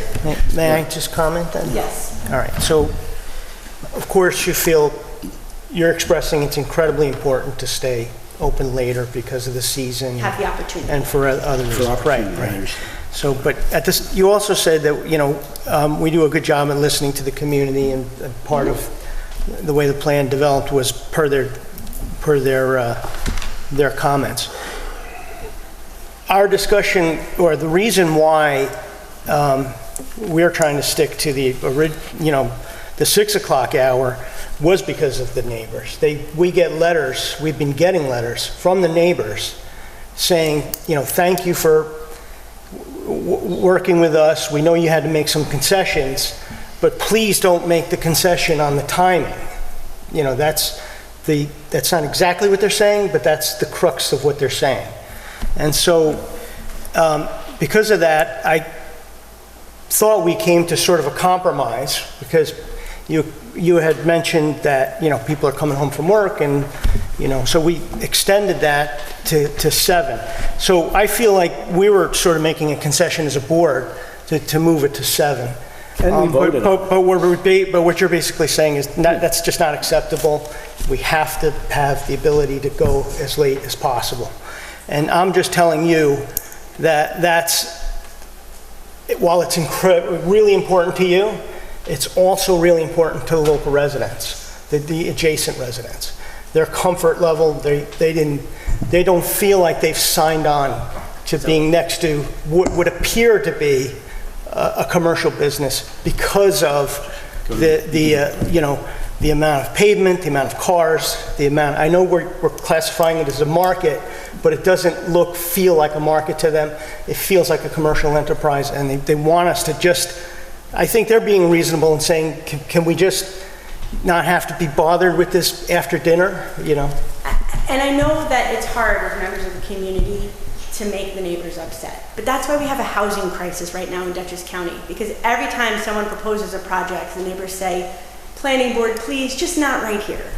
And so the situation is that you have neighbors that don't want the applicant to do something that he's entitled to do by law. And I 100% understand your trepidation at doing something that they don't want you to do, but that's your role as a member of the planning board. It's to approve projects that conform with the zoning law. Right now you have a project that conforms with the zoning law. And so you really need a substantial basis in your zoning law to not approve this as it's been presented to you. And again, I think tonight the goal is really just to get you to vote, because you don't want to hear me anymore. Well, no, what it is this, Victoria, what it is this. Can I hear from our lawyer, what is the actual stance on the hours? Do we or do we not have jurisdiction?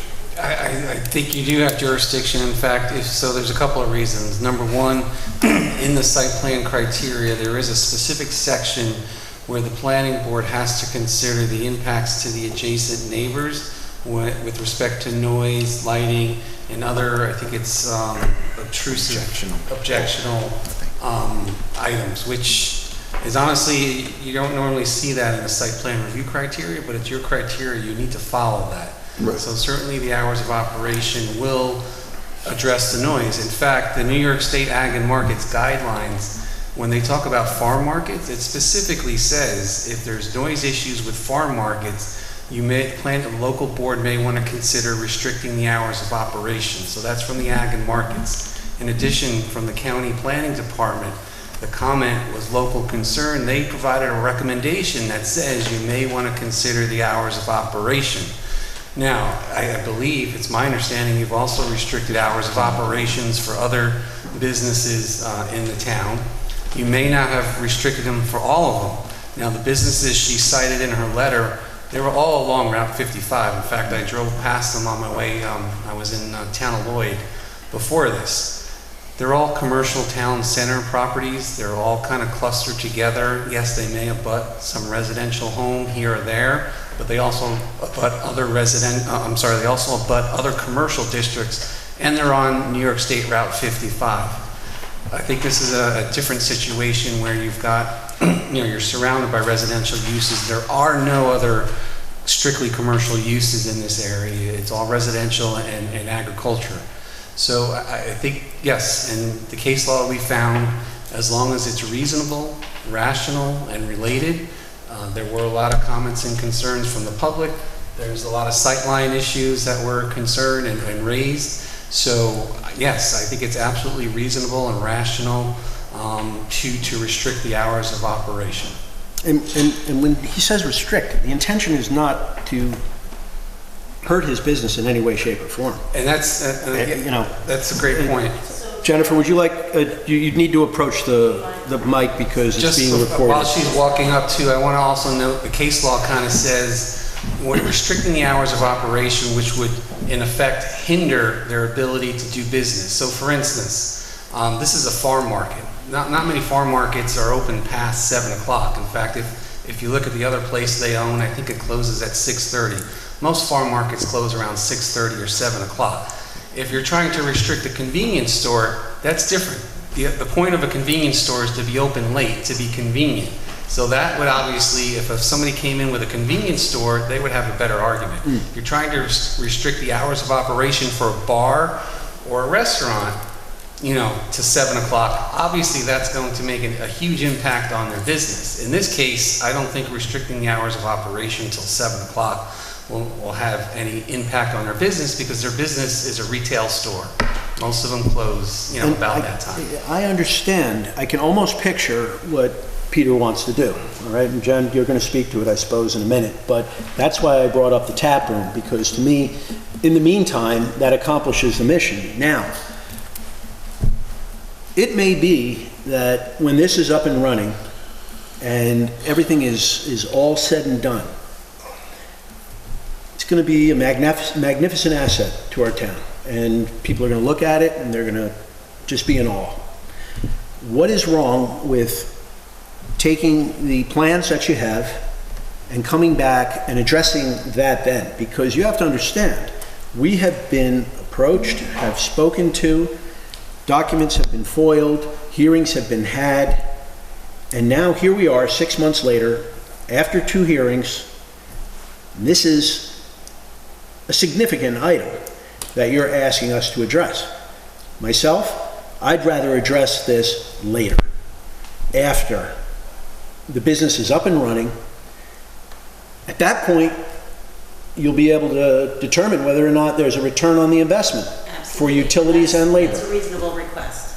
That's a reasonable request. I think what we're afraid of too is we haven't opened yet.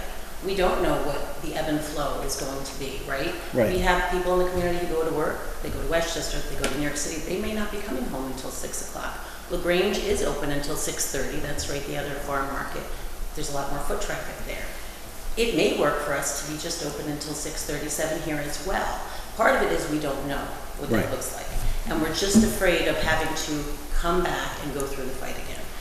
And we understand that it is a little bit different. There's neighbors right next door, and we've been trying to go above and beyond to be respectful of them and to make sure that this isn't going to impact their lives in a major negative way.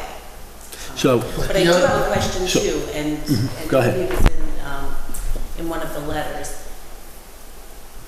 If you have the authority to restrict hours, has it been typically done in past practice in the area? I'm just asking. Well, in the town, Other businesses. in the town, yes, and there are better examples of us I'm just trying to help of working with the understand why, applicant. just Yeah, no, I'm going to tell you. have examples of, we had to restrict this. I'm not going to cite examples right now. I mean, there was one that, if you want the plans, I'll give it to you. All right, it's right there on it.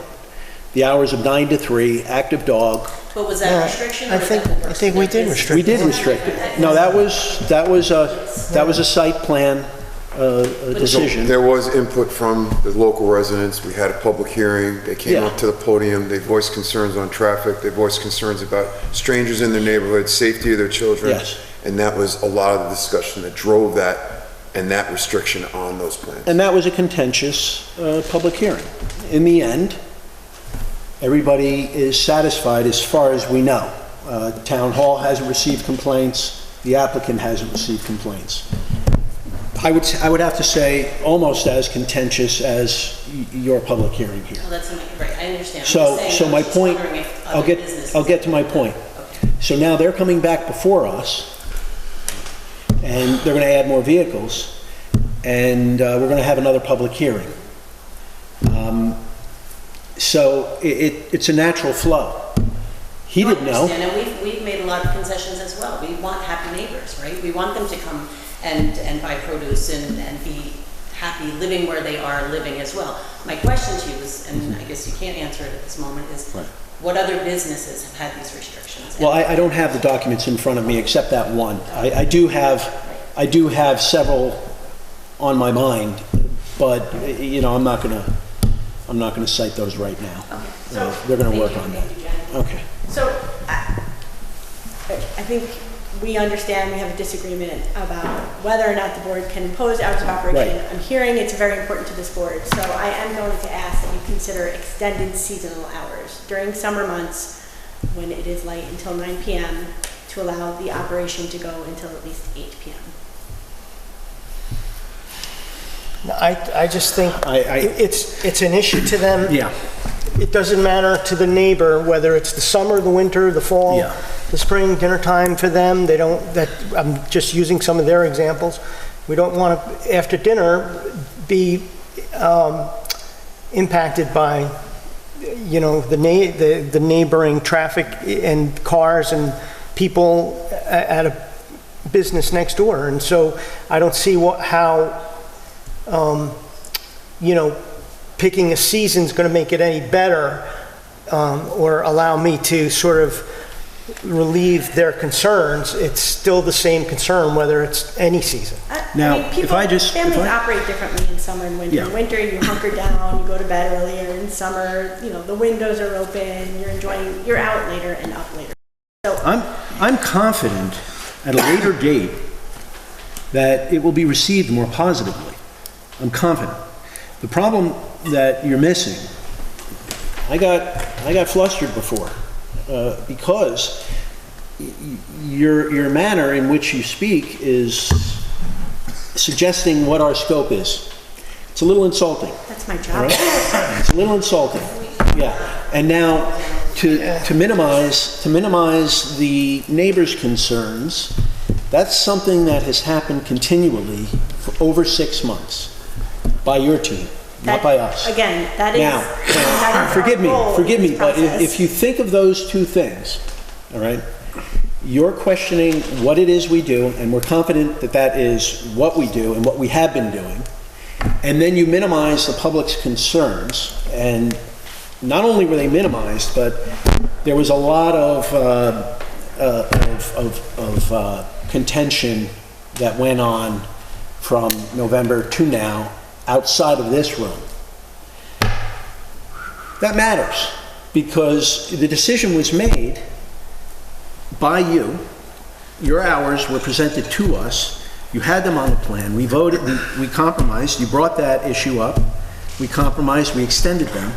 And I'm really not interested in extending them anymore right now. We just did this with Station Grill. Came back, short process, and he was approved not only for his outdoor seating and a tent, but we talked about hours of operation out there as well. Under the tent. Under the tent. And we talked about decibels and all that good stuff, and lighting, etc. Right. That's an outdoor operation, Chairman. It is a little bit different than... and in a commercial area. Than an operation where people are, you know, parking and going indoors. But you cited that in your letter, right? Mm-hmm. Businesses, that's why I'm bringing it up. In that commercial area. You cited them, not me. The examples that we've ruled on are consistent, like Active Dog, with what we're doing here. It's consistent because the neighbors were very concerned about the impact on their quality of life there. All right, but without all of the additional agitation that occurred under this application. Yeah, but John. From both John, directions. I'm not saying it's one if side. I could just add that. Please. That's an excellent example, but not that we are required to come up with examples. We're here to consider this application. Right. We don't have to justify it by saying we did it elsewhere. We can, oh, all right. And so we've informed you there. Yeah. Right. Right. And I just don't want to harp on it. Right. Yeah. Right. I get your concerns. Yeah. Jen, I completely get your concerns. It's a very risky endeavor, and the success rate of these types of establishments, you know, but I'm sure Peter's going to do a great job, and it's going to go very well. So, with that said, I'd like to just move forward. Yes, exactly. So And it sounds put a vote like to the the board. board member as a majority don't want to consider going past 7 o'clock, correct? I mean, it sounds- We had agreed on that last time. correct. Okay. I Jason, just- any comments? The applicant was asking, to revisit that question, but it sounds like everybody, rightfully so, is sticking with 7 o'clock, given the neighbors' concerns and how late it is, and whatnot. Okay.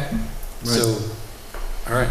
Okay. Can always come back for an amendment. Yeah, Absolutely. I think, once you're up and running and operating and, there's nothing precluding you from coming back and seeking an amendment. Not at all. So, what would you like us to do tonight? We're hoping that you will vote. Yeah, so I don't know, I think I maybe. mean, we approved the project a long time ago. Didn't we vote last meeting? No, we No, sketch. that was sketch. We So voted maybe, sketch. sketch. Dan, do you want to go over your? I approved it, I think, 3 years ago. Mr. publicly. Chairman, Mr. Chairman, I think maybe if Dan can go Go ahead, briefly Dan, over his please. engineering memo, and then if the board can ask him questions, and then I can go over the draft resolution. Thank you. Aletha, can you go to sheet 1? On the bottom of that, there's these aquifer overlay district standards. Can you just zoom in on that a little bit? So there's a couple things that the board has to take a look at and review as part of this. So before, as part of my letter, basically what I was writing through was that the board had to do a certain few things before acting potentially on a draft resolution that was presented by the town attorney. So I thought we'd go through some of those items really quickly. Number 15 was something I thought was satisfied as long as the planning board had accepted the layout. And you guys were starting to talk about those trees earlier. Right. As far as I can tell, it looks like 6 eastern red cedars, 10 Norway spruce, and 2 sugar maples were proposed there. And in addition to that, as Joe was mentioning, in that bioretention area, there's a certain number of trees, a certain number of shrubs, and a certain number of herbaceous plants that are also required based on the size of that bioretention area. Okay. So there'll be more landscaping within that as well. Is that a standard that is determined by the... Bioprotection rate. Yeah, the By our stormwater code design or- manual kind of suggests a certain, number of trees and shrubs within it, and Joe's plans have a schedule on it that basically say so, with that being said, I just wanted to make sure that the landscaping that's proposed right now was acceptable, because that was a big issue. Robert, how do you feel? Yeah, no, I didn't see the plantings around the bioretention basin, but I was satisfied with the buffer and all the trees they were putting. Right. And this goes hand in hand with comment 22, which is a part of our code that talks about number of trees per parking spaces. And what happened is that when the board had the discussion about the parking, they wanted to make sure that there was the clear view of the building from the road. So I just wanted to make sure that if we didn't have a certain number of specific trees within the parking area, Right. that the trees that were proposed were meeting with the board's intent of the landscaping for the project and for the parking area. The big one? So that's my question for you. And then that way we can mark it off the list if you are satisfied. Oh, I see the plan, yeah, the plan list you have around right. Okay, that's good. What's in there? Bunch of stuff. A lot of interesting stuff, yeah. Yeah. Yeah, no, that's fine. Yeah, and the What are the stormwater heights- design manual What are the heights of presents a those, lot of by the that. way? Typically, they're 6 inches tall when you plant them, Okay. and they grow pretty fast. Most of them grow to Do they get 2 high? feet. No, these are like wetland plants. They're gonna look like that. No You're talking about the cattails or plugs and anything like stuff? that? in there? Not in cattails, but 6-inch plugs. Because it's not gonna be wet. cattails are, They're it's not really a native. It's not native? But there are some shrubs too There's that are in some there. and argument then on that there's- issue, so no one plants it. Yeah. Yeah. between 6 inches. But it's a lot of grasses and bulrushes, and it's a wetland. It's gonna look like a wetland when it's done. Lovely. Anybody have any issues or questions about that? The landscape plan, bioretention or anything? No? So we can check that off. Okay, very good.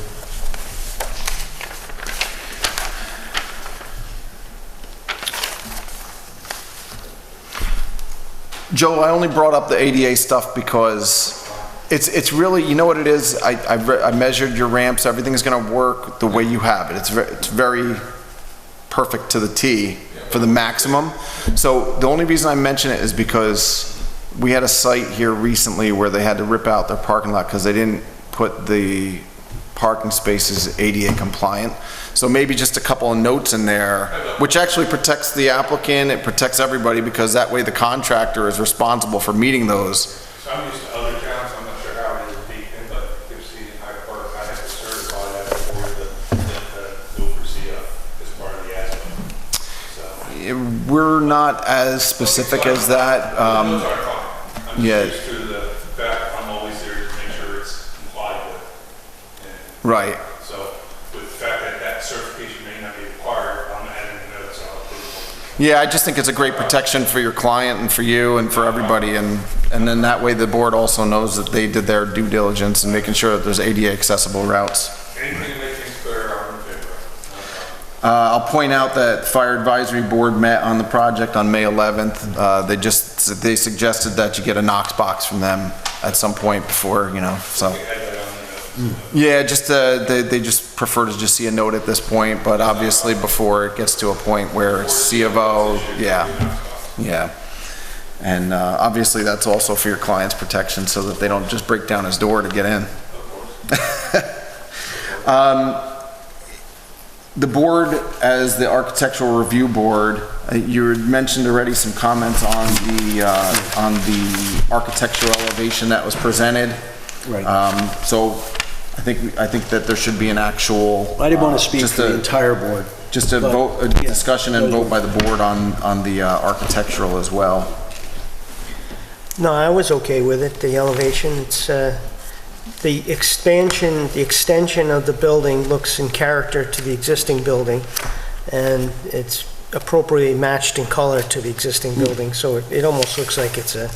Well, it doesn't match the existing building, but, It's not an existing building? well, it's all gonna be one color. But We gotta work they're gonna on it. do it to the existing Yeah, building yeah. as well, right? Yeah, right, which is So. my point, that they're, Yeah, it's the gonna lines, be, the lines are nice. yeah. So Are you I'm keeping all the right. ramp? No, the existing ramp is to the left. Good, yeah, I was hoping. The new ramp in the other direction. Yeah. That serves both purposes, yeah. It comes down and will be turned that long area. Great, yep. I don't know if that, because that was on the plans. I just want to make sure that there's a Yeah. consensus by the board on the architectural. Just so you know, So- I don't know whether you took that old one off or not. It It's was, not shown on the proposed side, it's on the existing side. okay, It's shown on the gotcha, proposed. thank you. So to make that change, that's removed. I could certainly add a note as well, but I was trying to keep the thing to too many exits. Understood, yep. If it's on the proposed, and not typed, so it is being removed. That's acceptable. There's a note on the architect in your draft resolution. I didn't hear, I'm sorry, I was talking. There's a resolve clause. It's in the resolve, okay. In the resolution that covers the architectural aspect. Right. As well as the site plan aspect. Okay. Okay, But it's good to have the discussion on the record to make sure everybody's seen it and is okay with it. yes, right, Yes. yeah? And Yeah. Pete? Is Okay, the we're- AO we're- and the SRSV in the resolve section as well, or? We put it in a whereas, but I think we should probably move it to the resolve. Because I think it was actually listed twice, and Yeah. that was one thing, I just wanted to. That's the So- scenic view shed overlay, that is resolved. Yeah, both the AO and the SRSV. I don't know about the AO Yes. scenic view shed. Yeah, that was in the resolve. So we've done it most of the time where the board will just go through the standards and say they accept it, and it tends to end up being a whereas clause. Okay, so whereas is fine. So why don't we just go through the AO standards quick? They just put them on the plans. There's the 5 standards, 155-12D. So basically what it talks about the project and whether or not it will affect the aquifer in a certain number of ways, and those are the 5 standards. So number 1 is the proposed project will not appreciably alter the subsurface flow of groundwater to private water supply wells and existing potential public water supply wells. And their response that they added in there was the project does not propose any new wells or water uses. So if you're satisfied with that response, we can move on to the next. Yes. Yes. Second is the proposed project will not appreciably degrade the quality of groundwater through the introduction of sewage waste, stormwater runoff, liquid chemicals, petroleum products, dissolved metals, or other toxic substances. And the response, the project does not propose any on-site sewage treatment and no use of chemicals other than, and no use of chemicals or other toxic substances. The stormwater runoff from the disturbed areas will be treated in accordance with DEC standards. I guess the one thing that it says does not propose any on-site sewage treatment. Yeah. But it does, but it's done within state and county standards. I think, yeah, so maybe that might be a note we need to change, just to make it to, that the proposed project does, proposes a on-site sewage treatment system. However, that sewage treatment system is designed in accordance with state and county standards. It wasn't intended to be like a sewer plant, it's a subsurface system, so. There's gotta be something in compliance because of the kitchen. I think the sentence is just omit the sentence. The project does not propose any on-site sewage treatment. I would just omit that. And just say- Or you could talk to the subsurface sewage treatment system that's designed in accordance with standard regulations and reviewed by an outside regulatory agency or something to that effect, just to kind of reinforce that. So if the planning board's okay with that change, I'll make sure that that change happens on the future plan. It's approved by the health department. Right, Maybe the approval will be part of this plan set, so yeah. It's true. The third is the project does not propose siting, establishment, or expansion of uses which involve the use of materials which would be potentially harmful to groundwater quality. And, well, that says it all right there. It doesn't have any harmful storage of anything that would affect groundwater quality. Okay. The 4th standard, the project does not present a long-term risk of groundwater contamination. No hazardous or toxic substance use is proposed. And the 5th standard, the project does not propose the removal of soil, sand, stone, or gravel which provides a protective mantle for groundwater or which is part of geologic deposits making up the town's aquifers. So there's not a whole lot of cuts and fills associated with the project. I think that's really the statement for how that one is met. Okay. So is the planning board sufficiently satisfied with the AO standards? Yes. Okay.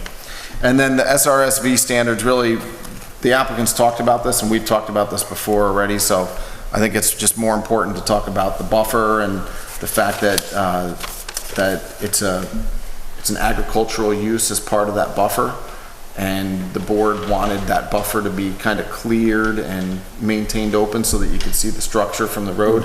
So I believe that the intent of that was to maintain that agricultural buffer. And if that's the case, then just for the record, we'll just have a discussion or agreement with that or not. You're talking about The scenic roads and scenic view sheds overlay. which buffer, though? Joe, could you point to it? Yeah, that's the 100-foot buffer that's required from the county road. The front lawn, right, and where the shed is. That's what you're saying. Where the shed is, so we can Yeah. get it up. They're not doing other things like proposing structures or anything else in that area, but it's a nice cleared, opened area that I the think it board looks had great, discussed. the way it is, yeah. That was, as I recall, very important to Peter. You commented to maintain a view shed to the farmhouse. So, and they certainly did that. Okay, with that being said, then, the last thing that I had was a suggestion that the board could consider acting on the draft resolution as presented by the town attorney. So I'll turn it over to Mr. First, who can kind of go through some of those things. Great, so the board members and the applicant should have a draft resolution of the planning board. We handed out a little more recent version. I think one was emailed on Tuesday. The one that Jonathan handed out today, we made some slight changes. So does the board want me to read all the whereas clauses, or maybe just summarize each whereas clause and then focus on the conditions? What the You need changes some in the time to read it conditions? yourself? I think we can read it ourselves. Okay. Yeah, I've read it already. You know, But why I'm don't new you here, do me a so- favor, John, and start off with the changes. Summarize, yeah. Summarize and the Sure. changes is So what's just important. Summarize some of Yeah. the changes. Because it looks like it grew. Well, slightly. So I did add some language with respect to noting that some of the board members had went out to visit the site and one of the whereas clauses. I also added a whereas clause that specifically referenced the board's ability or requirement to consider the impacts to the neighbors. And I cited that section in the site plan criteria since that seemed to be in doubt by the applicant.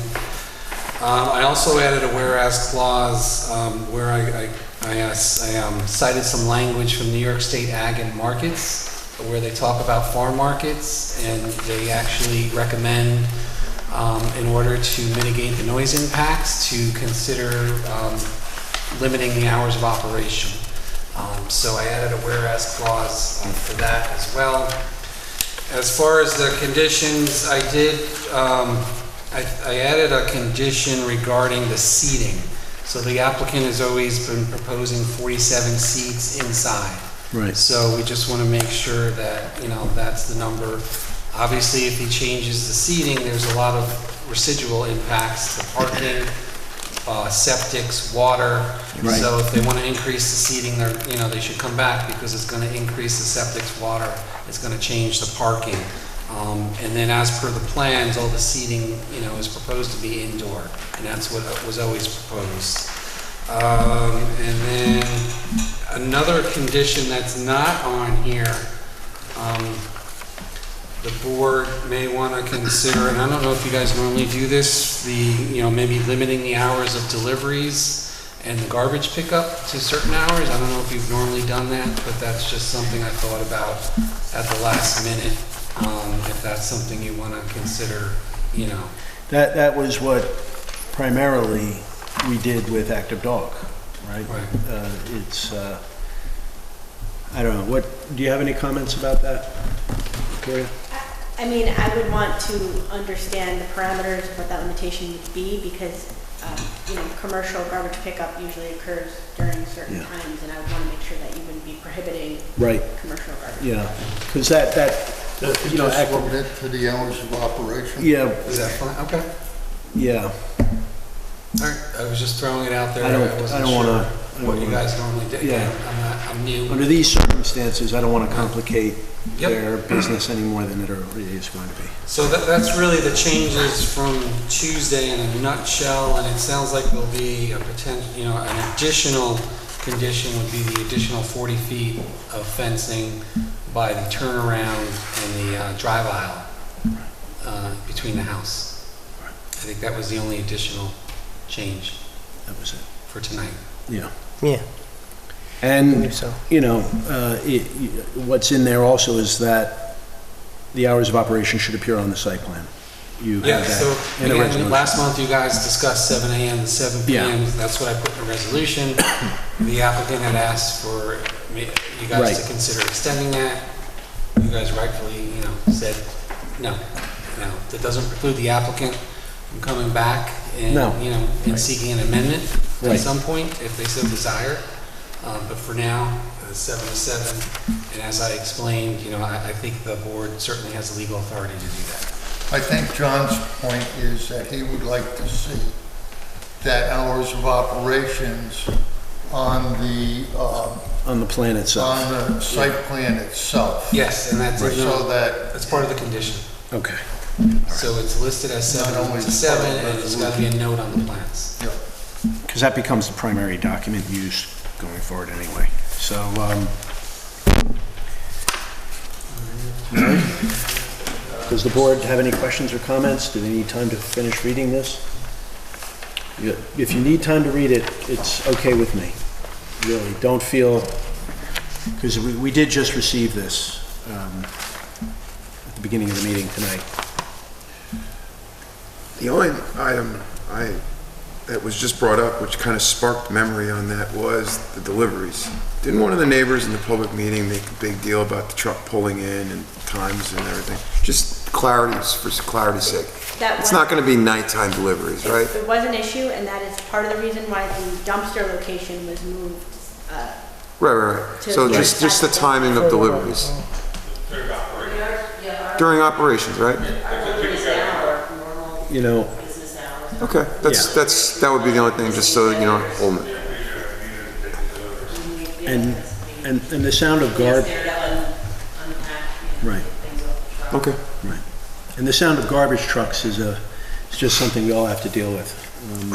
You know, yeah. Yeah, but you It's, say, the issue is, No, that's different, that's different. you know what it is? The issue with this application is it's built in, you know, because that loading zone is on the right side of the building.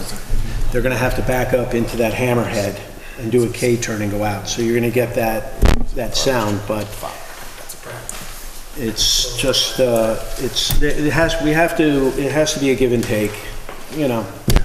I'm just Is- making sure it's the not. hours- if it's the hours of operation, and there's a violation to the hours of operation, you go back to the vendor, and you say, Tell them look, to pick up in the afternoon. This is Right. what it is, otherwise there's gonna be a fine that's gonna be assessed by the town or whatever. That makes sense. The case may be. Yeah, that makes So, sense. That could be dealt with on a complaint by complaint basis, something like that, if that happens. Because I don't know whether you, yeah, okay. What else, Dan? Is there So, another I mean, item? those are really just the changes we added since Tuesday. Okay. I'm prepared to go on Are you tonight. prepared? Jason, are you prepared? Yeah. Yeah. All right, Pete? I'm totally ill-prepared. Ill-prepared. Okay. Take your go time. for it. No, go for No? it. Okay. So, motion to approve the draft resolution As amended. as amended. And I'll clean it up, and then I'll circulate it to all the board members, and once everybody okays it, then the chairman can sign it, and we'll get it filed in the clerk's office. So it'll be granting preliminary and then conditional final Correct. Right. site plan approval with the amendments Correct. that have been presented. Correct. So moved? Second, Okay. Roll call vote? Jason Yes. Eben Tantuano, Aye. Robert Lepine, Aye. John Tristacci, aye. Peter Aye. Poltrak, aye. Okay. Anything else? Thank you very much. Thank you. Thank you. Thank you very much. Okay. So the Rob. next and item then on the Peter agenda. seconded it, right? Next Was that and Peter final item seconded? I on the motioned it, Peter seconded it. Grape Hollow East subdivision. John and Jonathan, thank you. Thank you. Have a good night. Miss us next month? Are you here, sir, for Grape Hollow? No? Oh, all right, I move we adjourn. Nope. Oh, okay. Nice to meet you. Very quick, there is that one extra item on there, this is the extension. All right. Thank you very much. Thanks Thank for you. all your help. Thank you, John. Thanks, Jonathan. Yeah, absolutely, thank you. Yeah. You too, Jonathan. Thank Be well. what's the edit on it? Thanks, John. Thank you very much. Yeah. Take care.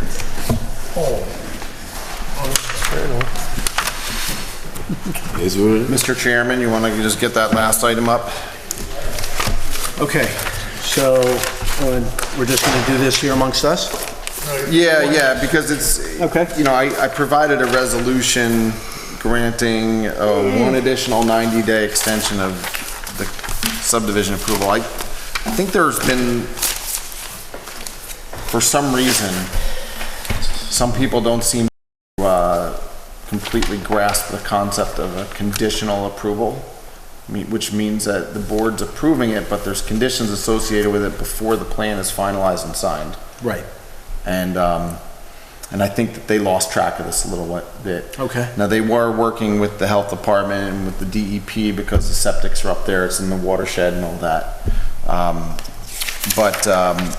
This would be, the concept of this is one additional 90-day. You've already granted 3 90-day extensions in the past, and that would bring them to July 14th, so it really puts only 60 days because this is retroactive because it was actually lost its last extension in April.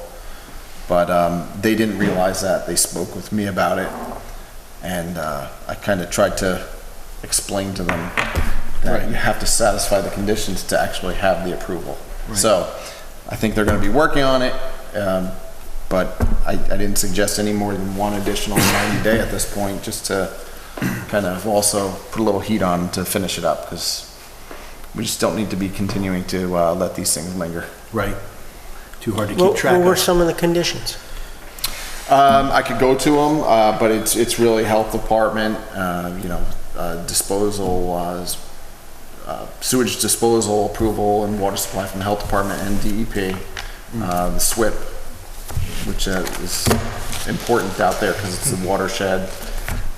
There was a few other things. A plat had to be prepared in accordance with our code, and a couple of other just general, smaller technical items that still needed to be addressed on the plan set.